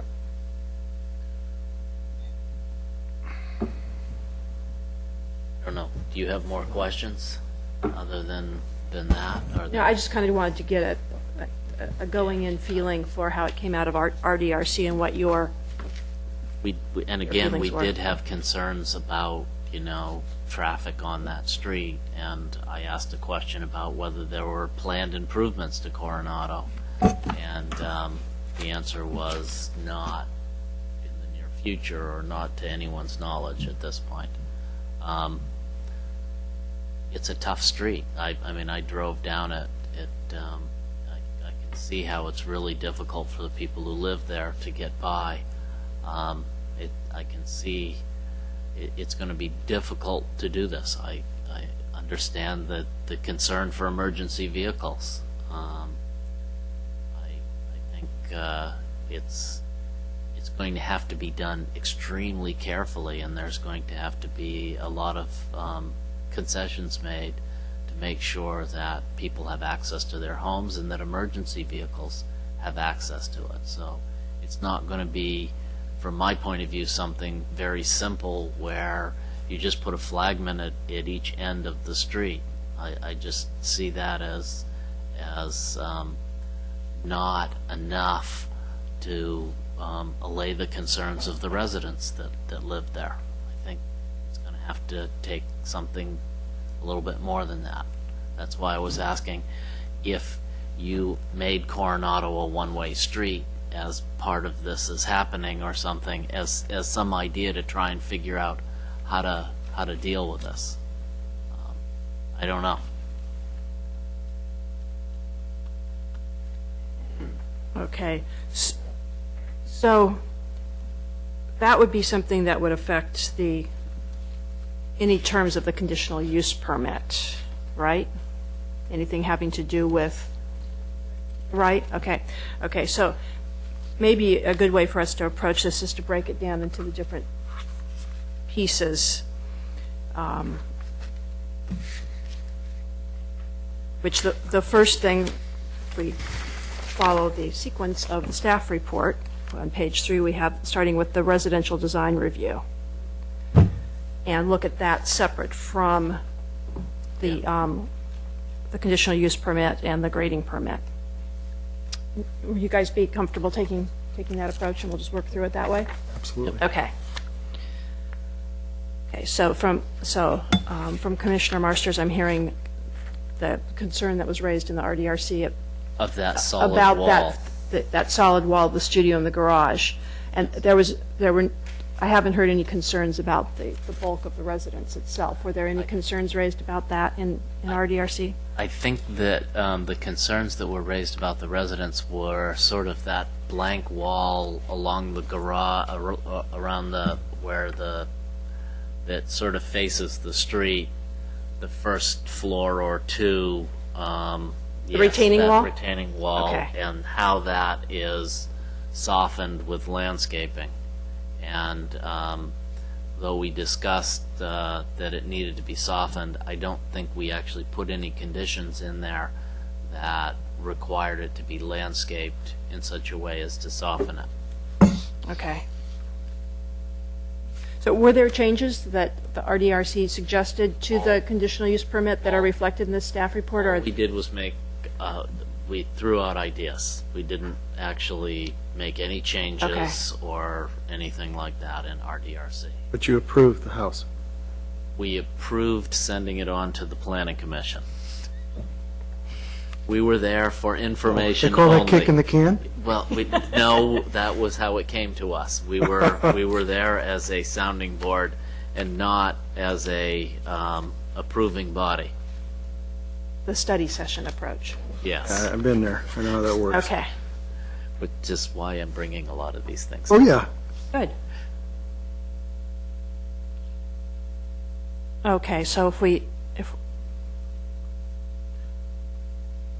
what information would we like to get from staff or applicant about options for this? Commissioner Sanfilippo, where are you at on this? I personally don't have a problem at all with the way the thing's laid out, nor Okay. do I have a problem with the garage and the wall and what have you. When you drive up there, you're already confined. I mean, the hill's right there. So now we have a nice rock wall instead of having a hill with a couple broken down trees hanging over, which is what I saw today when I was there. And when I was there before, I had gone there a week ago. So I understand the hauling issue. I conceptually understand the concern. I don't know how you But mitigate. You're fine but with the design? I'm fine. So if Yeah, I'm fine with all staying of it. focused on the design, you're okay with that? I'm sorry, you Okay. have the process. Okay. I think, and do you I- have any other comments to add, Commissioner Marsters? I'm just bringing forth the RDRC's concern because I heard it again tonight about that solid wall there. And maybe there's a way of softening that somehow other than having vines grow up the side of it. I don't know how wide is the public right-of-way there between the street and the studio garage. Is that 7 feet, Gavin? between the street and the studio garage? The unimproved right-of-way, like the area for landscaping, Yes. I think it's around 8 or 10 feet. So it is 8 to 10 feet back.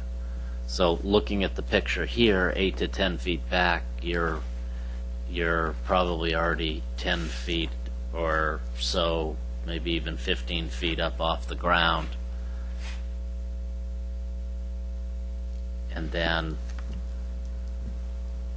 I'm just talking here, there's a 1 foot setback, and when I went down around the corner, when I was looking at this, then probably the closest building is 20 feet away from the street, which this is probably closer to 10 feet away from the street.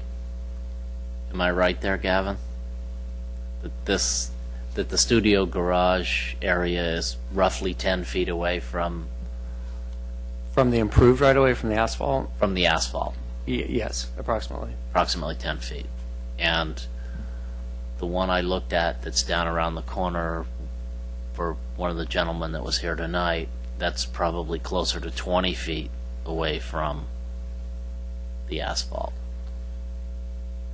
Yeah, what I'm using our GIS software. I just measured some of the homes on Coronado with the larger addresses on the uphill.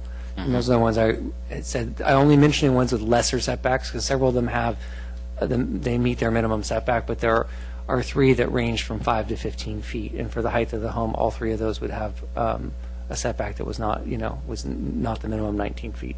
But you have to add that with the unimproved right-of-way, so it appears like the 5 foot would appear to be 15 feet from the asphalt, and so the one you saw is likely has a 10-foot setback if it appears to be 20 feet from the improvements. Okay.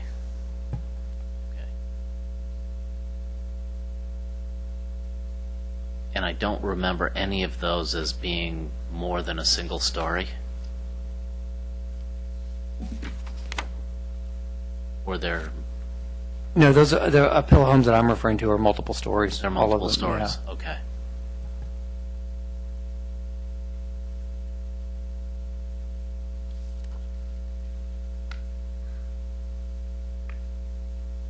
Yeah, I have to say that I am on the fence on this.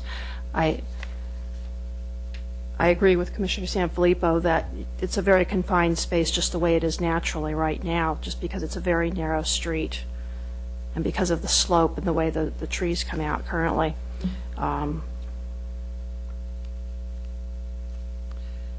I find the street facing of both the garage studio and the house to be rather severe, but looking at the other homes in the area, there's a lot of big blank walls everywhere. I would go through with trees and bushes and plant them all over. But, that's just me, and apparently that's, it's not a requirement, and apparently some people aren't, that concerned about it visually. It would be, some of the plants that are included in the landscaping plan are ones that won't grow that tall where the largest wall is off to the side of the garage studio, where with the terraced area. I would like to have that discussion and say, I think that we need to add a condition in there that requires landscaping that softens that area to the satisfaction of the planning staff. Where are you talking about in this diagram? Right in here. Oh, right in the where corner it there. stair Okay, got steps it. back, Yeah, I yes. see it. So I see it. That's the that- terrace thing. that- Right. Yeah, Okay. that I think, I'm Now, not a lot sure. of those plants are grasses, which will never, they have nice volume, they have a great feel to them, but they're not going to go up that high. And the trailing plants that come down, I don't know how much experience the applicant has with that particular kind of trailing plant, but I've never seen it trail for very far when it's hanging over a wall in my experience. So it's, I would hope that the plant selection would try to minimize the severity of all of those retaining walls. Well, you have to have one where the garbage and mailbox and what have you is. You have to have them hanging because it's all concrete. Oh, right, right, if They have no something's choice going to be, there. right, where the driveway is, and, Unless yeah, they there's, put a little- yeah, there is no soil there, Right. clearly. That's a lower wall, though. I think it's the other wall that then leads into the mass of the house. That whole thing does have even though the house is a two-story house, it's sitting on top of another, at least one story of visible wall. And Maybe closer to 2 stories of And, a yeah. visible wall. in some areas, especially leading up to the front door. So I think if there was, I like your suggestion, Put a Commissioner condition. Marster, to maybe revisit the landscaping plan to ameliorate the severity of that wall. And it's great that it's stair-stepped back to be able to elevate the plants, and I realize that complicates then the maintenance of those, but it seems like perhaps some of those plants could be small trees, bushes that grow to tree height. I think, tea trees. There's a lot of different options that would grow well. And definitely the plant list is great from a water conservation point of view, and that works out very nicely. But I think there's some other larger plants that do conserve water, but that might help to soften that. And maybe some of the same things that are in front of the garage studio, which would bring those same plants in. But a lot of those tend to be taller, which was a great idea to help to break up the mass of the lower part of the building with those plants. Maybe some of those plants can be repeated instead of so many of the grasses. Again, I know that's a subject of taste, but we're looking at what will make this building work in this neighborhood.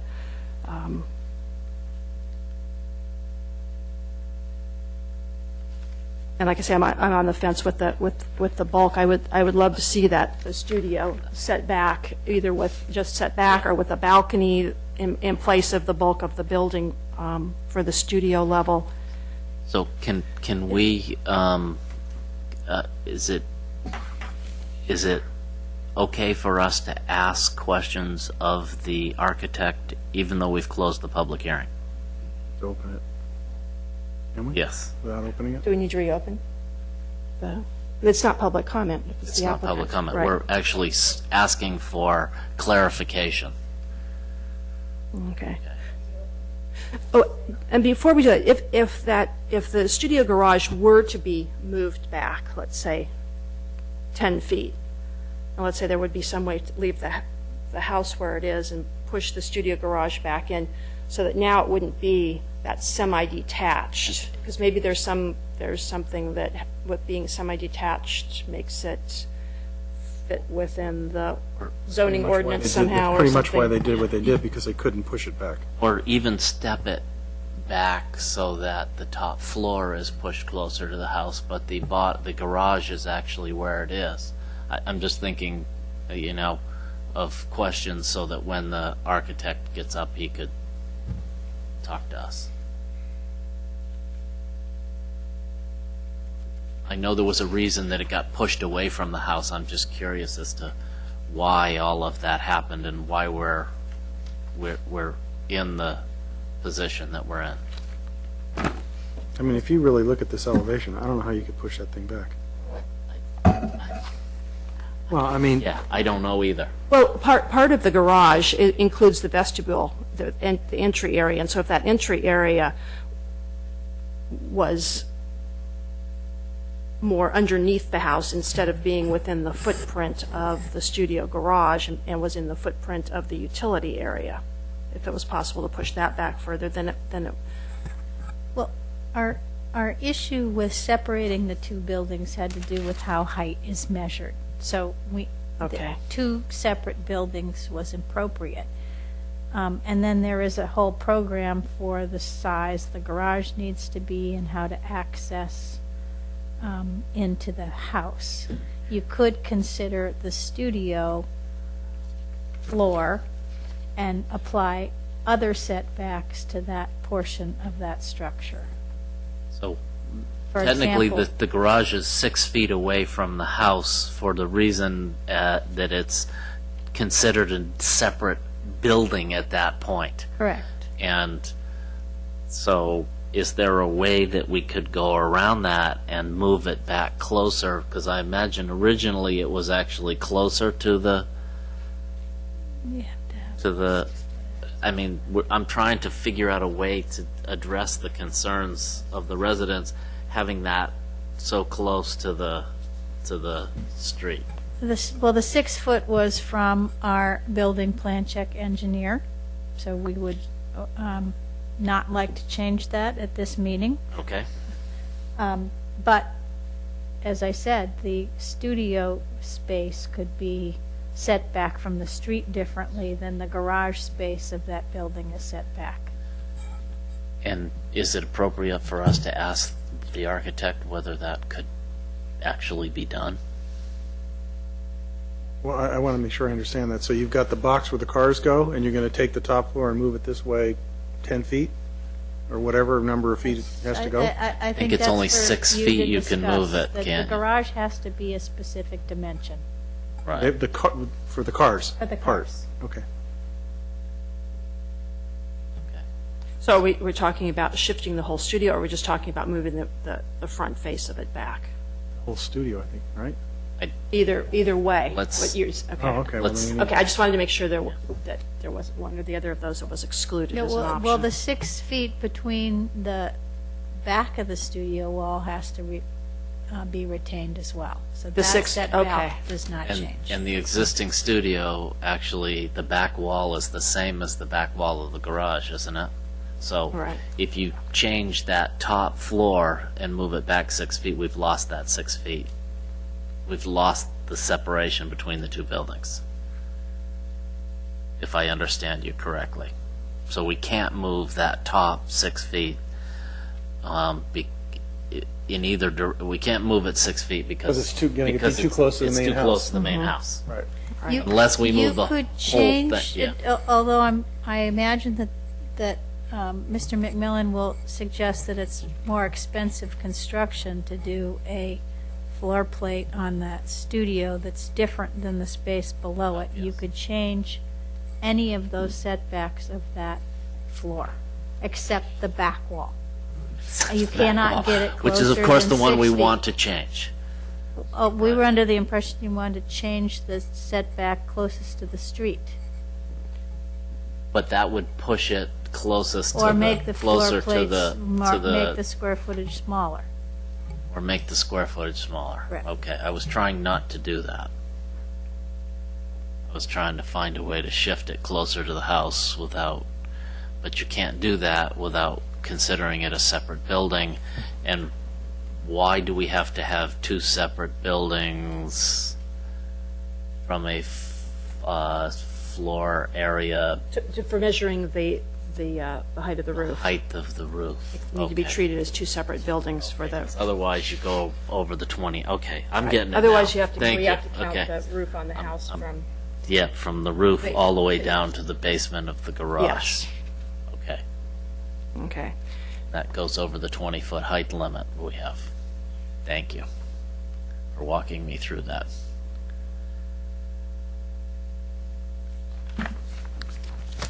Okay. Okay, so what would staff suggest as our next step for where we are in this process? I think there's a few questions probably we want to pose to Mr. McMillan and/or the property owner as far as which direction, they're willing to discuss. I think two that are clearly stated is regarding the landscape plan coming back, and you could add that condition to number 11, which really has to do with our irrigation requirements, but you could expand that condition for landscaping in general and what you'd like to see of soften the terraces and greater height of species, including more trees.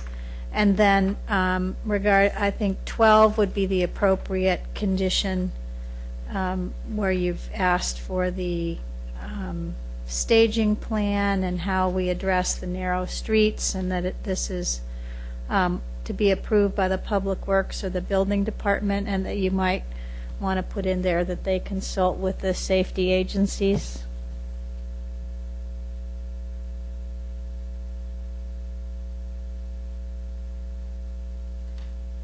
And then regarding design, I believe you're still discussing that.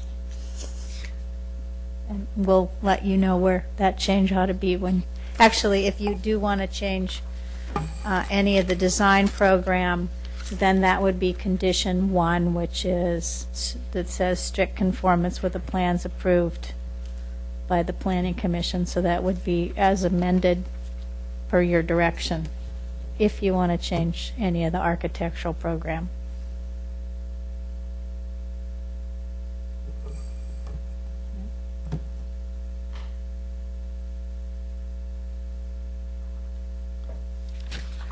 Okay, so what I'm hearing you say is that from the design review portion of what we're doing here, now we need to follow up with the applicant in this venue, right? Correct. You can, Okay. you could ask questions without opening the public hearing about what that would do to the architectural program. Okay. All right, so yeah, would the applicant please step back up so that we can address some questions, the commission can address the questions to you. So you've heard us talking about the footprint of the studio and the garage. And we actually did do a study, and I did bring it, and the comment was, could we move the studio portion back? And that really made the studio, which is already a pretty small space, relatively speaking, very narrow and really dysfunctional. And it also created, excuse me, because of the requirement to have the garage and how its location is dictated, it created we moved it back 5 feet. It created an area out here which we would propose to be used as a occupiable terrace. And out of consideration for our neighbor's privacy issues, I am compelled to believe he would rather we not have an occupiable terrace as opposed to there's no terrace at this face. It's just a it's just a door that opens with a wrought iron rail. So, and we did lay it out. I drew it, I brought it, and I did run it by the client, and they really like this design. It meets their program. It complies with all the requirements of the planning department. It complies with all the code requirements. And it created in this elevation, the whole thing starts to look, a little wonky. As opposed to right now, it's nicely symmetric and organized and structured, and it makes sense. If that's what's required, then that's an option, but it really compromised this whole space, and it created this outdoor area, which, if privacy is a concern now, it might be a greater concern if with that design. We did recognize the comments from the previous RCDC, but we understood that it wasn't required for approval, and that we should take a look at it and do a study, and I could certainly show that to you if you'd like. Okay. A question for staff.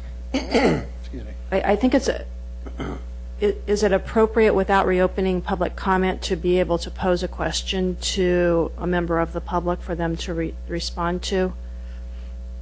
No, we have to reopen it? Okay. I don't mind reopening. Okay. I would actually like to hear those I would people say who are that present to respond to. He was not here when that recommendation was made. He was not at the RCDC meetings. Right. You might not want to see that. So, okay. Are you okay? I'm a happy camper. Would one of you like to make a motion to reopen the public? I hearing? move that we reopen the public hearing. I second it. All those in favor? Aye. Aye. It passes. Okay, so I believe that would be Mr. Peters. Would you be interested in letting the commission know what your response would be to that kind of change in the design to the studio garage, if it included a public terrace area on the studio level? If you would please come up to the podium so that we can make sure this is part of the public record. Thank you.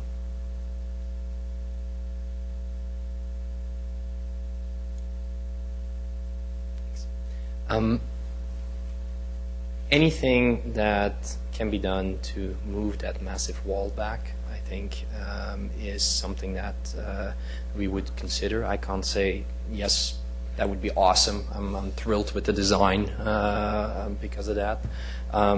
I think it is important to consider, though, why can it not, instead of being a public space, why can't it be a planted area?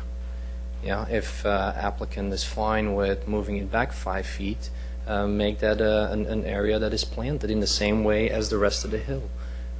It is already like the same way as the terracing on the retained wall with the steps and the planting according to that. Why is that not applied in an area that's even closer to the street, straight up?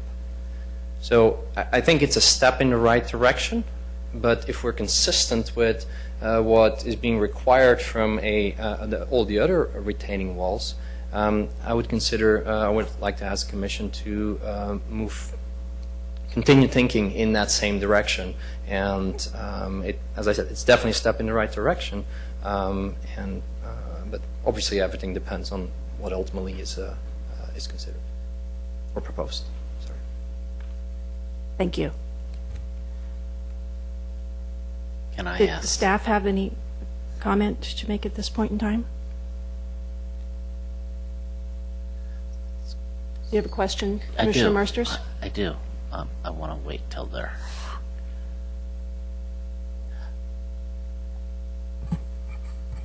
Yes. We have balcony regulations for multifamily that requires them to be a certain width. I'm thinking it's 3 feet, it might be 5. But one might consider, and I don't want to be the architect, but the reverse of what's shown is a bumped out French door, as an inserted French door, and then it has a balcony space where someone can actually stand there. Whether or not they do is another matter. So, But then you'd get articulation in rather than out to the street. And it would just be for the dimension that's got the wall that's got the French doors on it. Right, which that pops out, what? It It's got pops out 2 feet. 2 feet? You So could- you're talking about you being could reverse inset it 2 to feet? pop it in, right, with then a...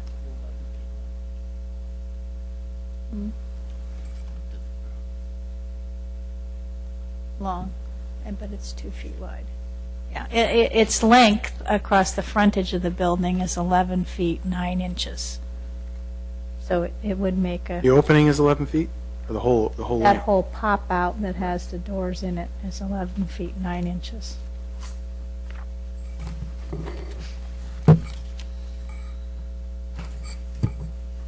So let me make sure I'm following what you were saying. So you're talking about the possibility of having it pop Popping in the pop-out. in, That's what it looks like. and then having a space outside of it? And I'm not sure I recall what the minimum size of that was that you were talking about multifamily being like 3 to 5 feet, but what? Right, well, for a single family, we don't, because as proposed with the so there is- French door that's just got the metal railing, you can probably count the number of ones that you've seen around town that look like that. If it's more, if you want to create a greater articulation and actually have a space that looks like someone could use it, then I think our dimension is 3 feet. We could check, and then you could make your condition open enough that we'd check that. So there may or may not be a requirement for a minimum size For a usable balcony. space, there is.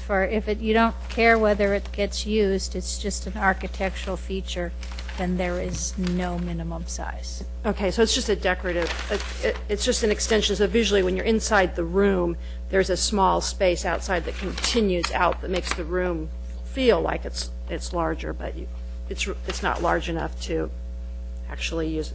I think I remember a year or so ago, a project on the second floor over the garage. They had something like that, okay. I'm trying to understand this. So we currently have a bump out for that little area, and so you want to bump it back in? No? I'm just saying you could. She's just giving options, sorry, it's I'm not what she sorry. wants. You're Saying anything. suggesting. She's saying this is a This is a possibility. Okay. And articulation. You'd still want a roof over it.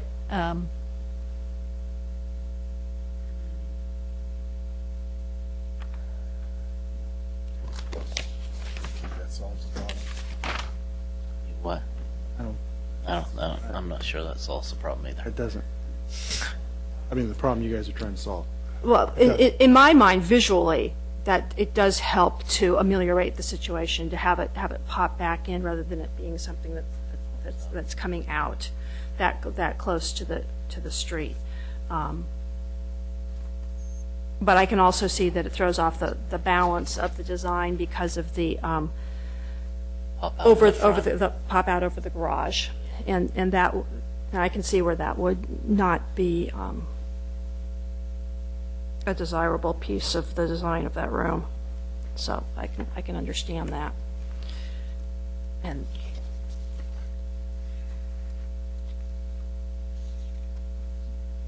okay.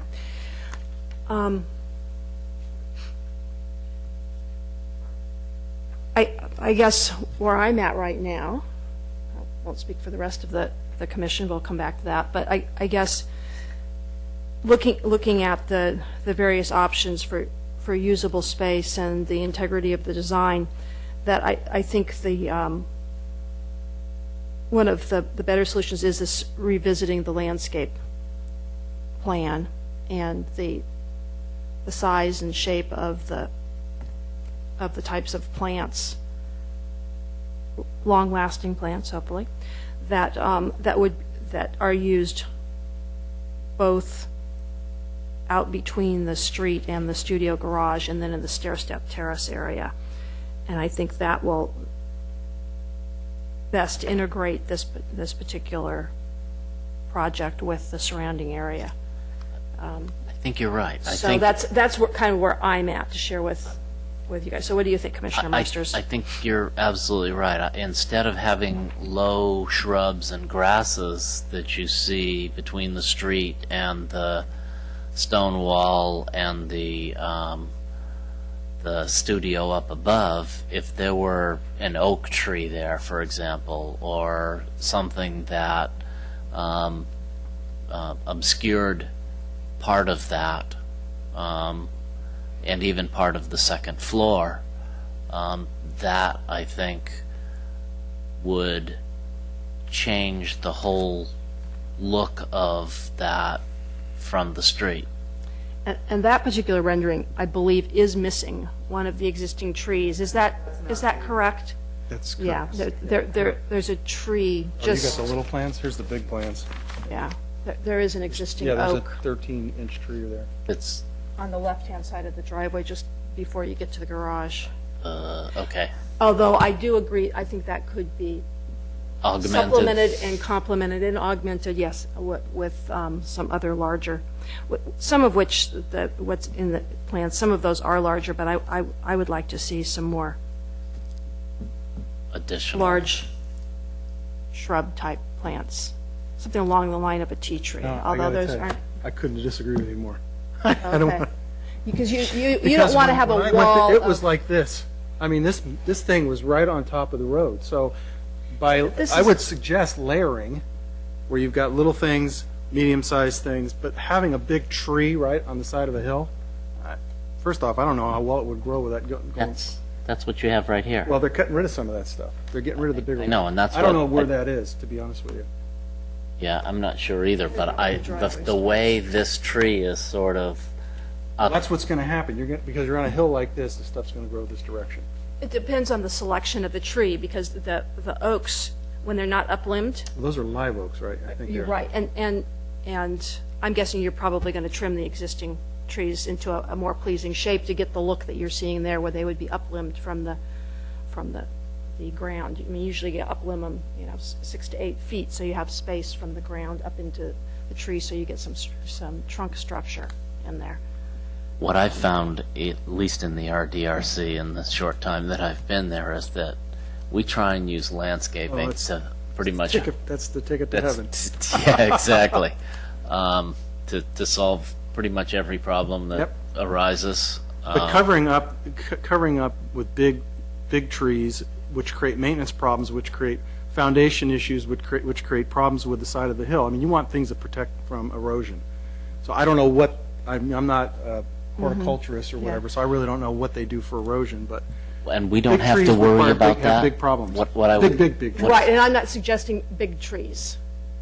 I'm suggesting something that has And they'll also a little grow more to search, mass to it they'll than search for some light of as the well. So that means they'll grow grass. tall and thin.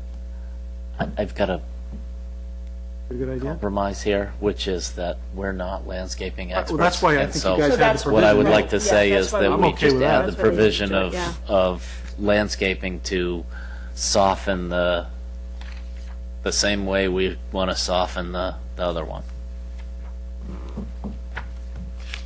Okay, so given that we include that in there, we're saying We're that, done, right? That's been done.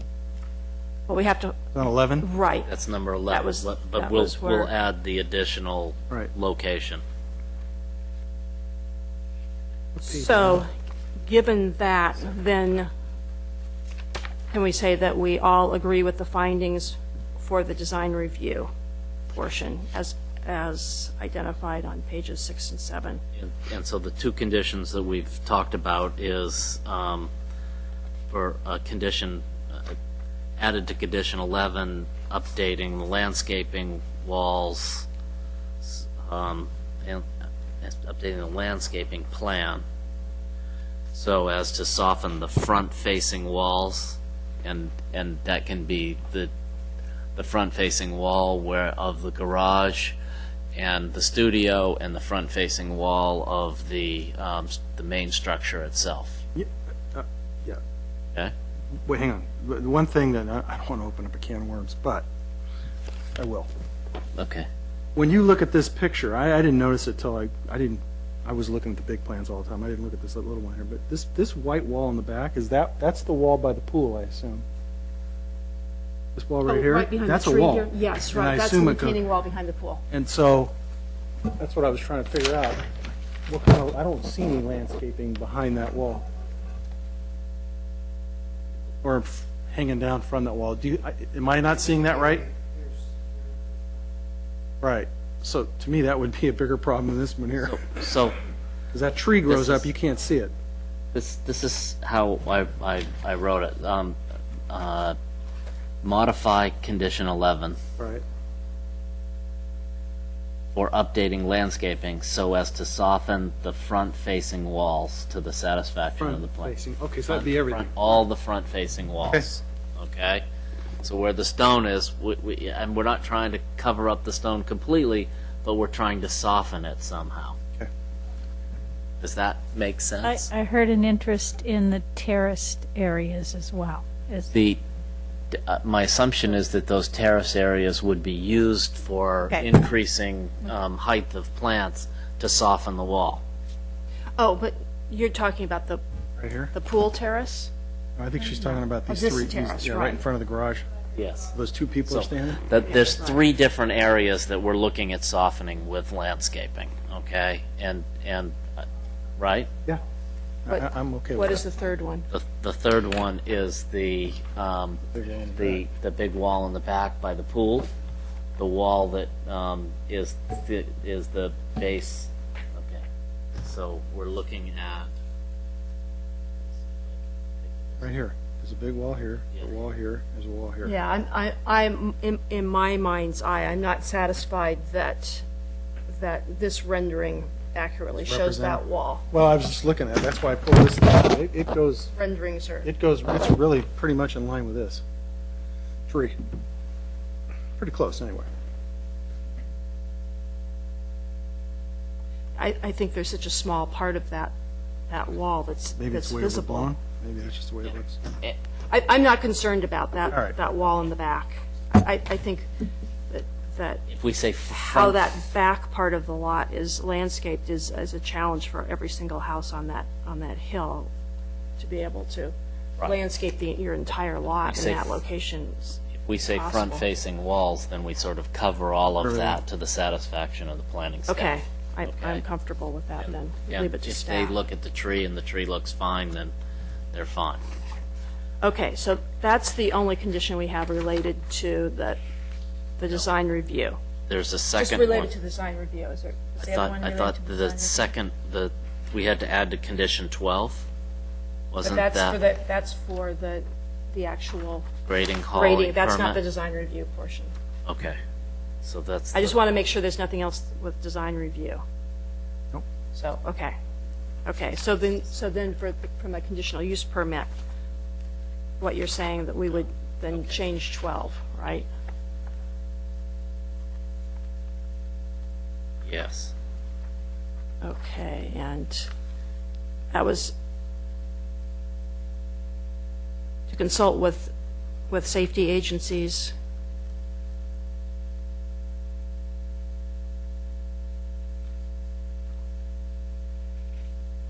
Okay, so with the addition of that, then I'm assuming, unless I hear from either of you, that we agree with the findings, the two findings for the conditional use permit.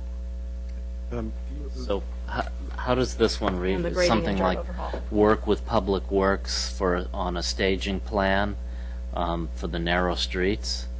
Or how do we word that? And then, in addition to consulting with the safety agencies, I want to make sure that we have an enhanced staging plan and that we impact the residents that live there as little as possible.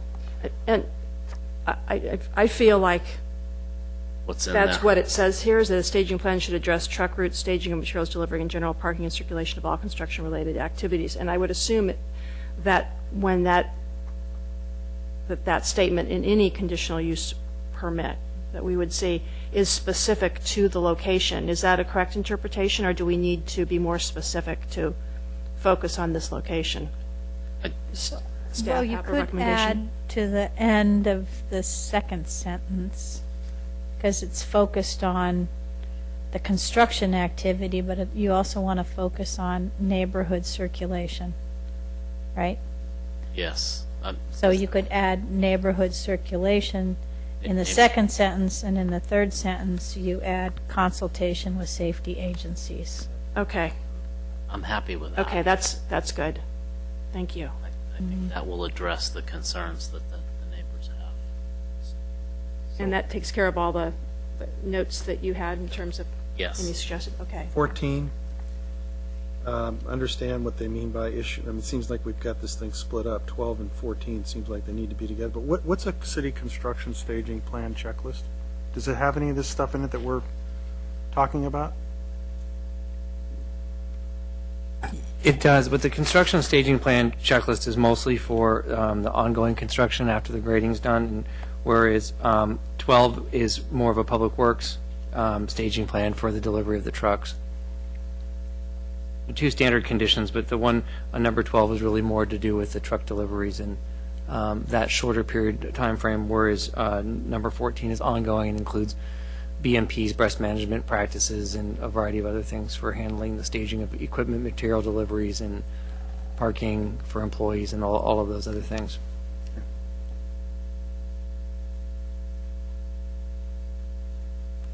Okay. So, any other comments, discussion? Not for me. It sounds like we've come to an agreement.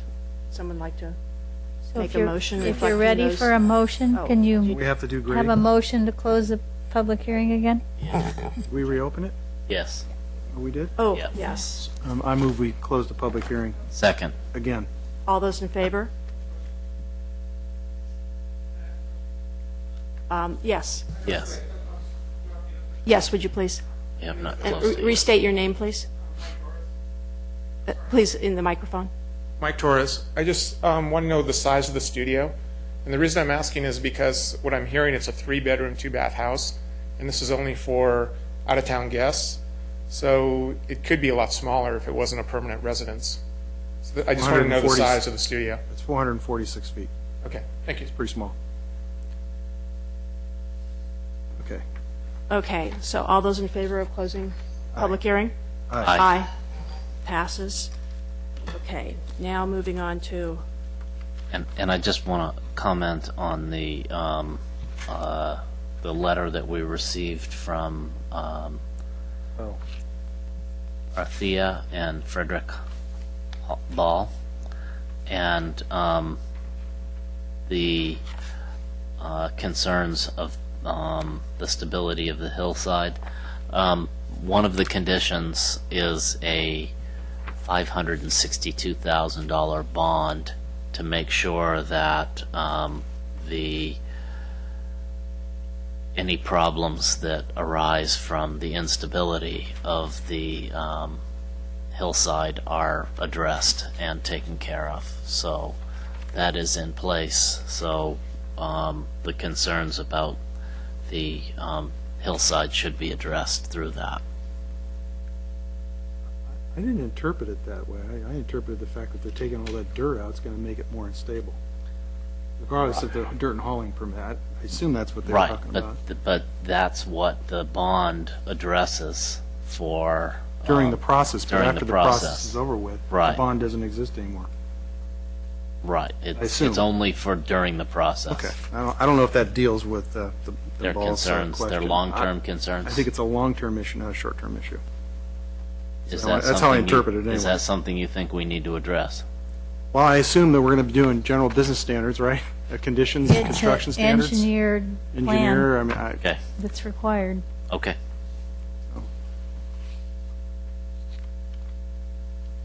okay. Any other questions, comments before we? on this? Oh, I actually have it, that's why I keep pointing to it. oh, okay, yes. I just have a question. So the so grading and dirt haul, yes, your Right. question, please.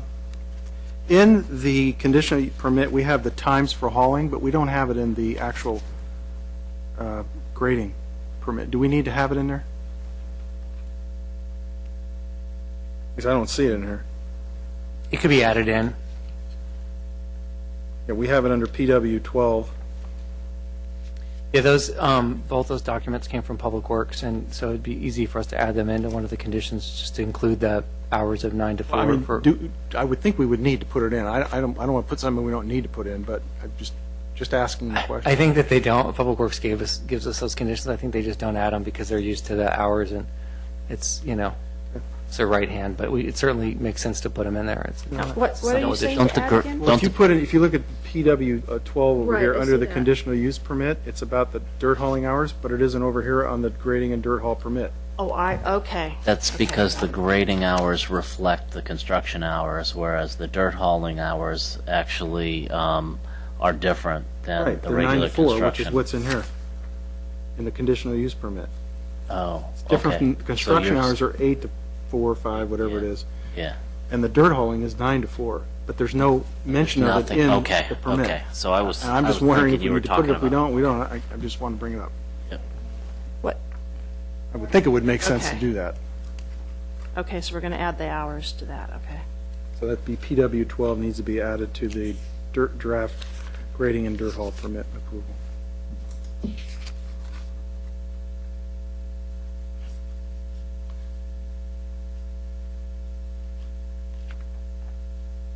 Otherwise, I have no other Okay. issues. That's, I'm done. those are all your comments? Okay.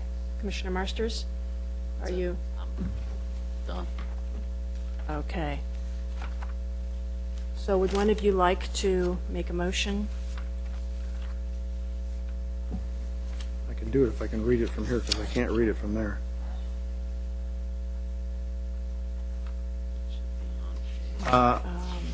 I move that the Planning Commission approve the request of Alex and Natasha, and I cannot pronounce it,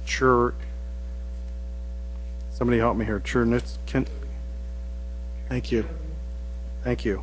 For the construction of a new 4946 square foot single-family residence at 151 Coronado Avenue, APN 049146260, with an associated conditional use permit and grading permit and dirt hauling permit approval certificate allowing 2,530 cubic yards of grading work, both documents as amended.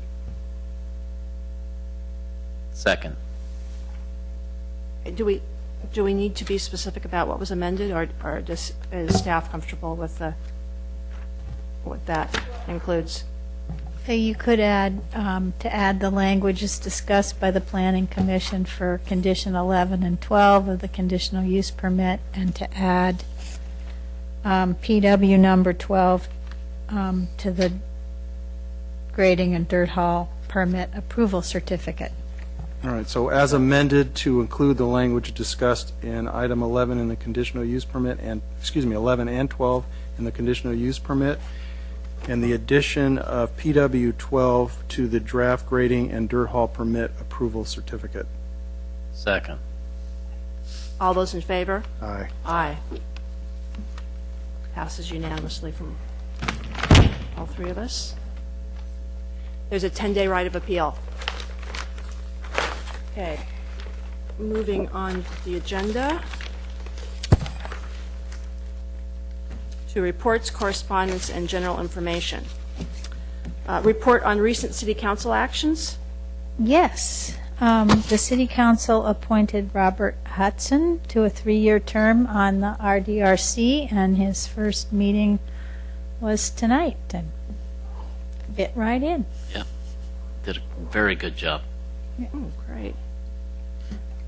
Okay. Planning, yes. Boy, Can what you, size do you want gloves to does he tell wear? us what went on at the RDRC tonight? Oh. Yes, the next topic. Okay. Planning Commission comments or reports. Commissioner Marsters? I have two items. First, we approved the resident at what was it? 124 Kelton?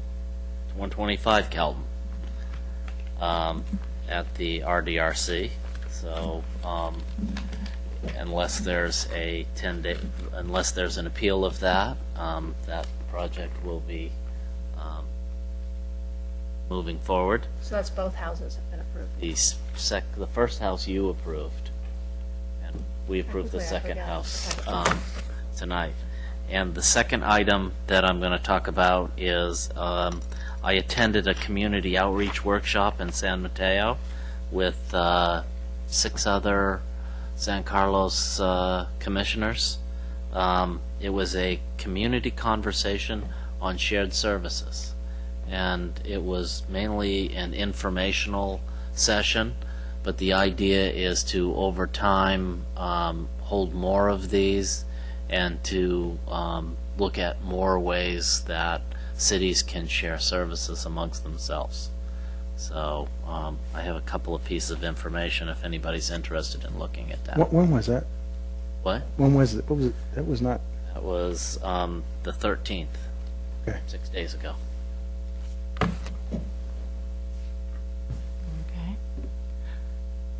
What is the status on the Gateway Design project? Or maybe you reported on that at the meeting that I was.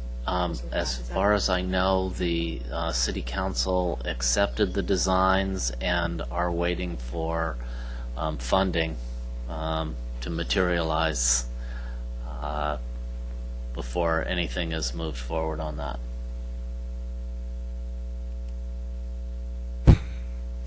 Okay, And that's it, I think. that's, okay. Not a lot of detail there, but okay. No, that's, I'm just thinking you could act out pictures of what they look like or something, but anyway. they,